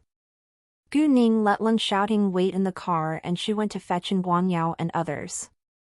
Guangyao and the others arrived at City G. He along with the lawyer, Li Zuan, got into Leng Xiaoting's car, and the rest took another MPV. Both Guangyao and Li Zuan were surprised by Leng Xiaoting's outstanding appearance and air of coldness. Gu Ning introduced Guangyao, Li Zuan and Leng Xiaoting to each other, before she began to tell Guangyao about the land acquisition in detail. 40 minutes later at 10:20 a.m., they arrived at Jingyang Street. The appointed place was the middle square in Jingyang Street. All the neighbors were already waiting for them with anxiety and excitement. Xingshi Security Company Limited sent 20 normal security guards, who had arrived at Jingyang Street at 10:10 a.m. However, they didn't enter until their employer came. Leng Xiaoting gave Gu Ning the number of the security leader, and she called the security leader the minute they arrived. They met each other for the first time just before their cars drove inside. Gu Ning's group arrived in a Porsche and 3 MPVs. Gu Ning called Ding Peiwei while they were at the entrance of the street. Ding Peiwei also told his neighbors that the representative of the new real estate company was coming. Unexpectedly, 4 cars arrived at the same times. They were shocked that almost 30 people came to settle the deal. The group consisted of too many people in different positions. All the neighbors couldn't help feeling nervous. Are they going to use violence? Ding Peiwei also panicked a little. He didn't know Gu Ning very well after all, and had no idea why she gathered so many people to be here. However, he stayed calm. It was too early to jump to conclusions. Therefore, Ding Peiwei welcomed Gu Ning with a broad smile. Miss Gu, it's so nice to meet you all. Nice to meet you too, Mr. Ding. This is the chairman of Xinhua Real Estate, Guangyao. He's responsible for this land acquisition, Gu Ning introduced Guangyao to Ding Peiwei. Nice to meet you, Chairman. Ding Peiwei greeted Guangyao, reaching out his hand to him. Nice to meet you, Mr. Ding. Guangyao shook hands with Ding Peiwei. Meanwhile, another 3 private cars arrived. The neighbors living in Jingyang Street were even more nervous now, but Gu Ning knew that they were just government workers. The 3 cars stopped behind the MPVs. Ding Peiwei was astonished when he recognized the people getting out of the cars. The leading men were the secretaries of the Housing Authority and Land and Resources Bureau. FIDDEU UPTS on NOV/E/LN.com. The 2 secretaries must be arriving here on behalf of the 2 directors of the Housing Authority and Land and Resources Bureau. And the rest were all their assistants. Ding Peiwei walked to them at once. It's so nice to meet you, Secretary Chang and Secretary Gao. Facing Ding Peiwei, the 2 only nodded slightly, but they behaved kindly and didn't seem arrogant at all. The 2 were often shown in the news conferences, so many people living in the Jingyang Street were familiar with their faces. It's him! Yes! I've seen him on TV. They're the secretaries of the Housing Authority and Land and Resources Bureau. Jesus! They came in person. I think that they are seriously going to acquire this land. Guangyao and Gu Ning were both astonished as well. They didn't expect that such important figures would arrive too. Gu Ning didn't know whom the government would send, so she had only told in Guangyao that the government would help them. To Gu Ning's surprise, the secretaries of the Housing Authority and Land and Resources Bureau came. She had thought that the government would only send a random office leader to be here.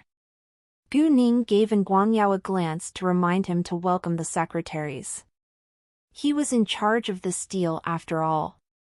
And Guangyao then immediately walked to the two secretaries. "It's my honor to meet you here, Secretary Chang and Secretary Gao.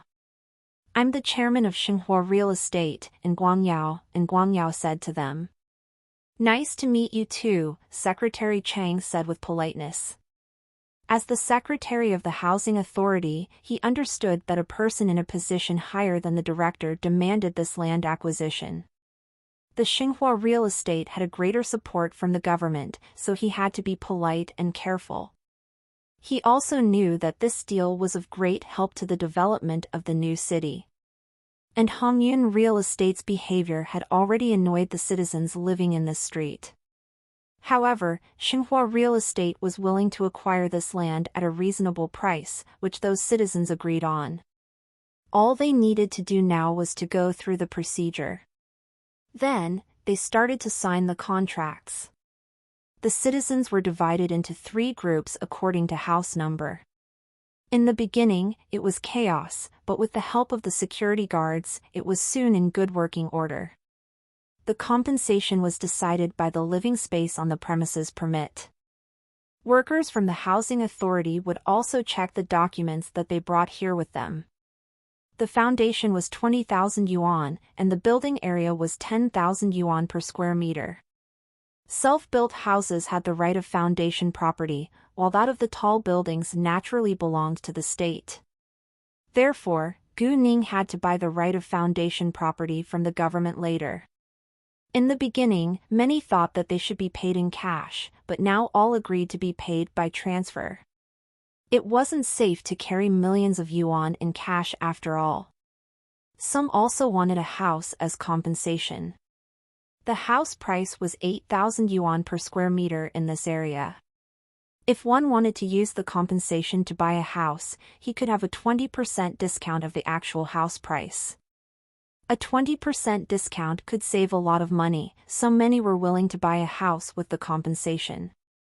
Moreover, some used the major living space of their place to exchange for a house, and used the rest of the living space to exchange for money. Every house owner was handed a piece of contract to read first. If they had any questions, they could ask now. If they didn't, they could sign the contract right away and get the compensation. Every piece of contract had 2 copies. And Guangyao and the others had worked for a long time to prepare over 1,000 copies of the contract. Thus they could finish the paperwork efficiently today. While they were busy signing contracts, Hongyun Real Estate heard the news that Xinhua Real Estate from City F had also gotten the right of land acquisition in Jinyang Street. Fang Changxing, the chairman of Hongyun Real Estate, panicked and immediately asked for details. The chief of the development section of Land and Resources Bureau told Fang Changxing the news. The two maintained a close relationship, so the chief called Fang Changxing the minute he heard the news. However, the chief didn't know the details either, and it happened too fast. They had heard nothing about it yesterday, but Xinhua Real Estate got the permission within a day like lightning. Fang Changxing didn't ask further, but called Liu Shirkuan, who was the vice director, at once. Liu Shirkuan knew nothing about it either. He wouldn't have known about it if Fang Changxing didn't call him. After that, he called the vice director of Land and Resources Bureau without delay. The vice director of Land and Resources Bureau told him that the government had already permitted it and that the land acquisition was ongoing now. Liu Shirkuan had mixed emotions. He failed to figure out the connection between Xinhua Real Estate from City F and the government of City G. Liu Shirkuan called Fang Changxing back, asking him in anger, "You had the right of land acquisition for so many days. How come you haven't successfully acquired the land yet?" Fang Changxing replied resignedly, "Those citizens thought that our compensation isn't enough. They weren't willing to sell the land to us. You could have added to the compensation. It's a profitable deal after all. Xinhua Real Estate is already at the Xingyang Street now. If you still want this land, go and grab it from them." Lu Shirkuan snapped. He had arranged the deal for Fang Changxing, and he could gain a large amount of money from it too, so he hated to see Hongyun Real Estate lose it. They intentionally provided a low compensation in order to make a fortune from the deal, but in fact, even if they paid a regular compensation, they could still make a lot. Nobody wanted to miss this great chance of making money. Therefore, they were willing to raise the compensation if needed. To their surprise, Xinhua Real Estate had already made an agreement with the citizens living in Xingyang Street, and they were signing the contracts today. Fang Changxing was also shocked that the government of City Ji supported Xinhua Real Estate. However, Xinhua Real Estate only had 700 million yuan in assets. It also had an ongoing project, so its funds weren't comparable to Hongyun Real Estate. "I'll send people there at once." Fang Changxing knew the benefits of the deal, so he naturally wouldn't let it go. During the lunchtime, Gu Ning bought many lunchboxes from a nearby fancy restaurant, handing them out to the workers. And the citizens who were still at the back of the lines would eat at home. It took time to sign the contract anyway. However, at the same time, another 3 private cars arrived one by one and attracted a lot of attention. Many citizens changed their expressions when they recognized the people getting out of the cars. The man leading them was Fang Changxing's secretary, whose name was Sun Kai. He was followed by Zhang Guangde, who was the leader of this area. Read the latest stories on novilbin.com. Seeing Zhang Guangde, Gu Ning knew that the newcomers must be people from Hongyun Real Estate. They had to be here to compete with them. No businessman would tolerate the fact that someone grabbed a deal away at the last second, but it was meaningless for them to show up now, because Xingyang Street had already been bought by Xinhua Real Estate. Hongyun Real Estate had almost settled the deal, but hadn't settled it yet. It was a common business competition between Hongyun Real Estate and Xinhua Real Estate. If Hongyun Real Estate had already settled the deal, Gu Ning wouldn't have grabbed it from them. It wouldn't have been legal either. They're from Hongyun Real Estate. Why are they here? Do they want to compete for this land? I'm afraid so. Everyone started to discuss Hongyun Real Estate with hatred. Hongyun Real Estate had planned to acquire their land at a low price, so they had no positive comments towards it. The people from Hongyun Real Estate were all shocked by the scene before their eyes. They didn't expect that Xinhua Real Estate was so efficient that the citizens were already signing the contract. What are you doing? How can you sign the contract right now? Zhang Guangde was mad. If Xinhua Real Estate won this competition, he couldn't get benefits from Hongyun Real Estate either. Zhang Guangde slightly blamed Hongyun Real Estate because they had given a too low compensation. If they had provided a reasonable price, the citizens wouldn't have resisted. In that case, he could have smoothly gotten his share from the deal, but now, everything was gone. Hongyun Real Estate wouldn't give us a reasonable price, but other company will. Ding Peiwei sneered.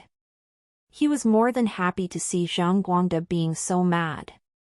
Exactly, Xinhua Real Estate's acquiring price is much higher than yours. Only idiots would sell this land to Hongyun Real Estate, another citizen agreed. We can discuss it, Sun Kai said, although he knew that it was too late to say that. Bullshit.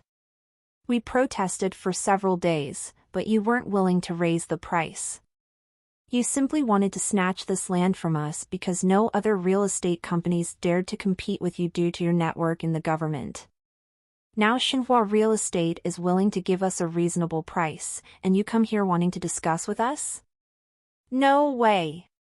They only want benefits. Agree. Sun Kai knew that Xinhua Real Estate must have the government support, so he didn't waste time arguing, but left afterwards. If Xinhua Real Estate hadn't already signed the contracts with the citizens, they could compete for it, but now it was too late to do so. Although the people from Hongyun Real Estate left now, Gu Ning understood that they wouldn't give up easily. They didn't dare to cause them trouble in public, but they would probably try to hurt them secretly. Gu Ning was sure now that they would come back. Nevertheless, she wasn't afraid of them. She wasn't a naive girl to be trifled with. Nobody thought that the people from Hongyun Real Estate would leave so quickly. Everyone thought that they would cause some trouble before leaving. Sun Kai called Fong Changxing the minute he was in the car. "Boss, Xinhua Real Estate has already signed the contracts with the citizens," Sun Kai said. "What? How could they be so quick?" Fong Changxing jumped up from his chair in anger. He couldn't believe it. Xinhua Real Estate had settled the deal like lightning. They hadn't gotten the right of land acquisition until yesterday, but they had persuaded all the citizens living in the Xingyang street this morning. "I don't know the details, but they are truly signing the contracts, and I had to leave." Sun Kai sighed. Hongyun Real Estate lost a lot this time. UW Evils up Tez on NOV/L/BI.com. Damn the Xinhua Real Estate. How dare they act against me? I'll make them pay for it. Fong Changxing was in a rage. He hated Xinhua Real Estate to death now, and he wouldn't give it up. Since Fong Changxing failed to get the land, he planned to prevent Xinhua Real Estate from having it. Li Jinjin and Su Jing didn't wake up until 2 p.m. Yuan Sen and Lin Wensong had already prepared lunch for them. Lin Wensong and Yuan Sen only wanted to have sex with them and had no intention to abuse them, except in bed. "Have the meal first. Then you can take a shower before we go back," Yuan Sen said to them.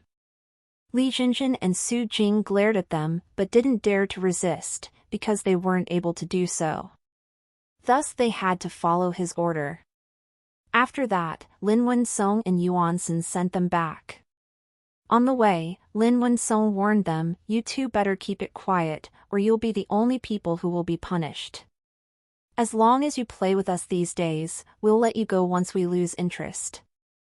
At that time, Li Jinjin's family wasn't at home. There was only a housemaid in the house. "Are you all right?" the housemaid asked Li Jinjin with care, seeing that she looked so exhausted. "I'm fine. I'm just a little tired. I need some sleep. Please don't bother me for dinner," Li Jinjin said to the housemaid in a low voice while she tried to curb her mental breakdown. Luckily, it was winter, and she was wearing many layers of clothes. Otherwise, the housemaid would have found out about the injuries around her body. "Sure," the housemaid answered. Li Jinjin went upstairs, hiding herself in her room. She locked the door and collapsed on the bed crying in pain, but not aloud. She had wanted to die when she had woken up after the sexual assault, but now she changed her mind. She wouldn't let them get away with it easily. She set herself to get revenge. Since she couldn't sue them, she would hire professional killers to kill them. At Xingyang Street, they didn't finish signing the contracts until 5 p.m. Xinhua Real Estate wouldn't be building buildings on this land soon, so the citizens had a month to find new houses. After this Sunday, the final exams were only a month away. Gu Ning planned to leave for Province Y to collect money during the winter vacation. "Do you need me to help support you financially?" Ling Xiaoting asked Gu Ning. "It needs hundreds of millions of yuan. Aren't you afraid that I can't pay you back if you lend me the money?" Gu Ning asked. "I don't need you to pay me back," Ling Xiaoting said seriously. He already treated Gu Ning like his family. "Haha, it seems like I'm already married into a super rich family," Gu Ning joked. "However, I can handle it myself, thanks." Well, if you need something, just tell me, Leng Xiaoting said, respecting Gu Ning's decision. Sure, Gu Ning replied. Gu Ning told Zhou Xinghong to order 2 large private rooms in the Huangding Hotel. And Guang Yao invited the 2 secretaries and other government workers to dine together, but was declined. And Guang Yao knew that they had their own concerns, so he didn't insist. And the security guards all went back to their company after the day's task, so only the staff of Xinhua Real Estate went to the Huangding Hotel. Gu Ning couldn't fly back to City F today, so she called Gu Man as well as Zhang Qiuhua and asked for a leave again. Zhang Qiuhua was displeased when Gu Ning said that she would be absent from classes again. She wanted to criticize Gu Ning, but Gu Ning promised that it wouldn't affect her studying, so Zhang Qiuhua compromised. They arrived at Huangding Hotel around 6 p.m. Zhou Xinghong was already waiting for them. Gu Ning arranged the staff of Xinhua Real Estate in a private room, and Guang Yao and Li Zuan followed Gu Ning and Leng Xiaoting, walking into another private room where Zhou Xinghong was. Gu Ning planned to introduce Guang Yao to Zhou Xinghong, but she still didn't want others to know that she was the real boss, so they had to dine in different rooms. Zhou Xinghong knew that Gu Ning was going to invite her friends to eat together, but he didn't know whether Gu Ning had told them about their relationship, so he simply greeted them when they came inside. Hi, nice to meet you all. Uncle Zhou, let me introduce you. This is the chairman of Xinhua Real Estate, Guang Yao. And this is its lawyer Li Zuan, Gu Ning said to Zhou Xinghong, then she turned to Guang Yao and Li Zuan. Uncle Li, this is the chairman of Jade Beauty Jewelry in City G, Zhou Xinghong. It's so nice to meet you. And Guang Yao shook hands with Zhou Xinghong. However, Li Zuan was surprised. What? You're the chairman Zhou of Jade Beauty Jewelry? It's so nice to meet you. I read the news about your opening ceremony on the internet. It was a sensation. And Guang Yao knew nothing about it, so he didn't have any special feelings. Thanks. Zhou Xinghong said. All right, please have a seat, you all. I let you meet today to tell you that Xinhua Real Estate and Jade Beauty Jewelry belong to the same group, Gu Ning said. What? Zhou Xinghong, Guang Yao and Li Zuan were all astonished, looking to Gu Ning. The 2 companies belong to the same group? If Xinhua Real Estate and Jade Beauty Jewelry belonged to the same group, she had to be the owner of those 2 companies. If Gu Ning hadn't emphasized those 2 companies, they probably wouldn't have had an idea, but Gu Ning did emphasize them. They were confused. Seeing that, Gu Ning smiled and said with certainty, like what's in your mind now, I am the owner of both Xinhua Real Estate and Jade Beauty Jewelry. The 3 men couldn't help taking in a long breath. They were shocked by the news. After a while, they understood it. And Guang Yao and Li Zuan thought that it was possible that Gu Ning was able to open Jade Beauty Jewelry since she had the funds to acquire Xinhua Real Estate. Zhou Xinghong had the same idea. It wasn't impossible that Gu Ning was able to acquire Xinhua Real Estate since she had enough capital to open Jade Beauty Jewelry. However, she was so young, which was unbelievable. After Gu Ning's explanation, Guang Yao and Li Zuan then found out that she had a special skill for stone gambling and that she had gained all her capital by it. And Guang Yao and Li Zuan were shocked again. Stone gambling was a high-risk activity. It was much harder to make money than normal gambling. Even the gods couldn't make an accurate judgment, but Gu Ning became a billionaire by stone gambling. It was so incredible. And Guang Yao and Li Zuan now couldn't admire Gu Ning more. Boss, do you have any more shocking news? And Guang Yao joked. He now believed that Gu Ning must be an extraordinary human being. Of course, and you'll know about it in the future, Gu Ning replied, half joking. She absolutely could do more than that. It seems like we better be mentally prepared for the coming shock. Zhou Xinghong joked as well. They all enjoyed this gathering, except Ling Xiaoting, who was always silent. Ling Xiaoting's phone vibrated all of a sudden. He told Gu Ning that he needed to answer the call before he went out. Before long, Ling Xiaoting came back. He stared at Gu Ning with affection, but said with determination, "I'm sorry, but I have to leave right away for a task." "What?" It was so abrupt that Gu Ning was reluctant to let him go, but she also understood that ad hoc assignments happened often.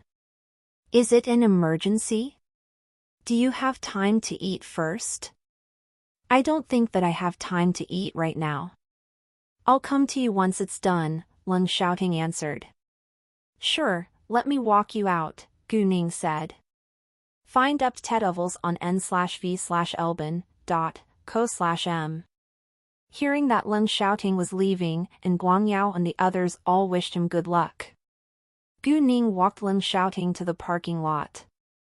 She reminded him to be careful. At the same time, Ling Xiaoting suddenly bent to place a kiss on Gu Ning's lips.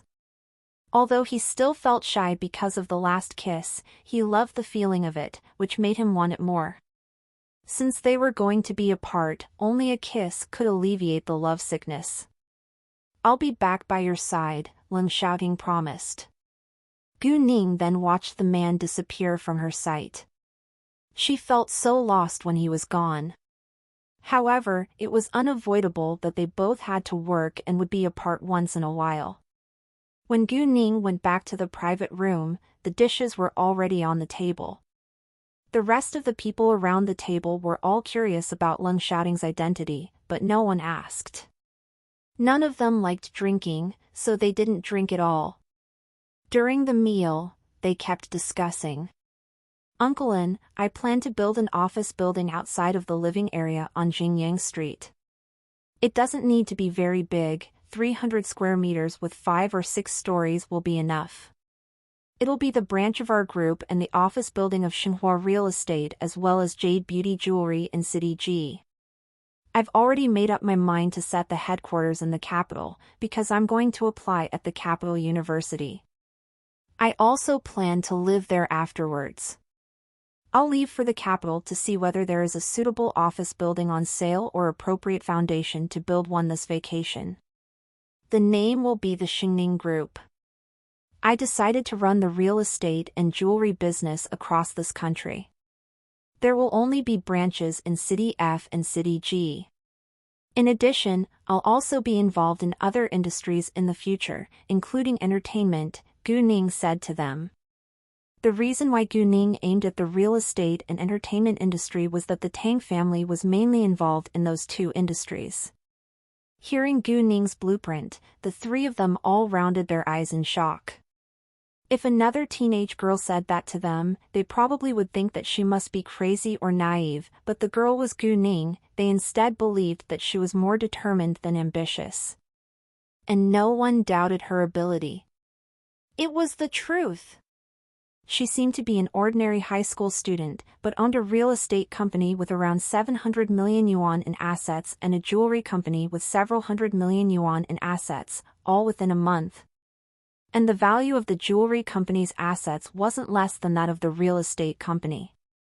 Currently, she had over 1 billion yuan in assets. Moreover, when her jewelry store opened, most of the important figures in City G attended its opening ceremony. Actually, no one dared to question her ability. Although it was much harder to run a business in the capital than in City F and City G, it didn't mean that Gu Ning couldn't make it. They could be concerned about the future of the group, but they should encourage Gu Ning more to conquer any problems ahead. They belonged to the same group after all. "Uncle Lin, if you're free, please send some people to inspect the sources concerning real estate in the capital. If there is any suitable land, you may bid for it. You don't need to worry about the money. I'll leave for Province Y to collect enough funds by stone gambling during this vacation," Gu Ning said. The house price in the capital was nothing like that in any other first-tier cities. It was around 20,000 yuan per square meter in the suburb, and it could be dozens of thousand yuan per square meter near the downtown. In a normal city, a land the size of 70,000 square meters was worth lower than 100 million yuan, but in the capital, it was worth several hundred million yuan. In a normal city, a businessman could use around 100 million yuan to build a common living area, but in the capital, it was only enough for a single office building. Therefore, if you planned to build a medium-level living area on a piece of land that was 70,000 square meters, you had to prepare at least 1 billion yuan. Sure, and Guangyao answered. Since Gu Ning could collect enough funds by stone gambling, there was no need for him to worry about the money. Uncle Zhou, please start searching for qualified talent these days. When Jade Beauty Jewelry is working well, you can prepare to open other branches, Gu Ning said to Zhou Xinghong. No problem, Zhou Xinghong answered. In fact, Zhou Xinghong had also had the idea to open branches because Jade Beauty Jewelry Store had made great profits till now, but he thought that they had just opened the flagship store, so he had better take it slow. However, after Gu Ning's order, Zhou Xinghong suddenly realized that they could hire and train qualified talent beforehand. After the meal, Gu Ning told Guangyao and the others to stay in the Huangdang Hotel tonight, and they would go back together tomorrow morning. Then Zhou Xinghong drove Gu Ning back to clean water blue sky. When Gu Ning was back in her apartment, she brushed her teeth and washed her face, before lying in her bed to check their Family of Fighters WeChat group. There were thousands of messages, and many had mentioned at her. However, Gu Ning had been so busy these past 2 days that she forgot to reply. Many of the messages that had mentioned at her all asked where she was and why she disappeared. They of course understood that Gu Ning had her personal affairs to deal with, so none of them had called to bother her, but they had no idea what Gu Ning was doing. Gu Ning was very mysterious to them now. If Gu Ning didn't tell them on her own initiative, they wouldn't ask either. Gu Ning simply explained to them that she was running a startup, but she didn't tell them any other details. Yu Mixi and Chu Pei Han were mentally prepared already, thus they weren't very surprised, but Hao Ran and other boys were astonished. They were also disappointed that Gu Ning refused to tell them more. Gu Ning then told them that she would be absent from classes tomorrow. At that time, an idea dawned on Gu Ning. She asked them to send her their Chinese zodiac signs. However, she still didn't tell them what it was for. Gu Ning decided to send each of them a gift. After that, she sent a message to Zhou Xinghong booking jade pendants in the shape of her friend's Chinese zodiac signs. All the jade pendants were made from medium high-level jade, and were carved with her friend's name. Except for the jade pendant in a rabbit's shape with Han carved on it, they all had to be sent back to her before the next Friday, the rest could be made slowly. Gu Ning and the others' flight would take off at 9:50 a.m., and Zhou Xinghong came to pick Gu Ning up around 8 a.m. However, before they headed to the airport, Gu Ning went to the Jade Beauty Jewelry Store first. She wanted to bring in Qian a gift to thank her for when she had taken good care of Gu Man. And Qian wouldn't accept the administration fee, so Gu Ning could only send her a gift. Although the administration fee wasn't much, Gu Ning valued their friendship above money. Thus she prepared a gift of a jade pendant which was worth 280,000 yuan for Qian. It was a jade pendant of the hibiscus type in the shape of a leaf as wide as a woman's thumb. At 8:20 a.m., Guangyao and the others climbed into an exclusive car arranged by the hotel, leaving for the airport to meet Gu Ning. Gu Ning arrived at the airport at 9:10 a.m. She checked in, walking into the lounge, and met Guangyao. 10 minutes later, they went aboard. Gu Ning had booked the plane ticket herself, so their seats weren't adjacent to each other. While Gu Ning was on the plane flying back to City F, something happened in Kame Beauty Salon at the same time. Lin Lijuan needed to attend a classmates' gathering this afternoon, so she went to get skincare done this morning. However, to her surprise, she met Gu Man and Gu Qing. Both of them were dressed elegantly and looked totally different now.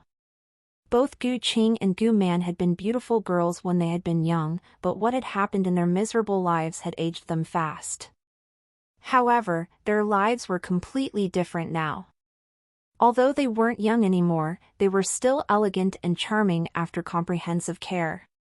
What they had been through only accentuated their beauty. "Why are you here?" Lin Lijuan asked acidly. She was jealous. She knew that they must be here for skincare, but she refused to believe that they could afford it. Seeing Lin Lijuan, both Gu Man and Gu Qing were unhappy. Although they knew that Lin Lijuan was a VIP in Kame Beauty Salon, it was still upsetting to meet her. "Why can't we be here?" "This isn't your place," Gu Qing argued. "How could you possibly afford it?" Lin Lijuan questioned with doubt. She had already noticed that Gu Qing and Gu Man were wearing fashionable clothes, and their skin had apparently improved a lot, but she still couldn't believe it. "What? You can't stand the fact that we're rich now?" Gu Qing asked sarcastically. "Gee, I know how poor you are, you can't be rich all of a sudden," Lin Lijuan said. In her eyes, Gu Qing and Gu Man should be dirt poor throughout their entire lives. "Why can't we be rich? Our eldest brother, your husband, was poor in the very beginning too," Gu Qing retorted. After a second, Gu Qing added, "And, whether we're rich or not has nothing to do with you." Lin Lijuan was mad, but she couldn't help being curious about their situation now. Who is so rude that they dare to pick on the bosses here? At that time, a female voice sounded from outside the door. If Gu Ning had been here, she would easily have recognized the woman by her voice even before seeing her face. That's all for this truckers. See you all in the next video.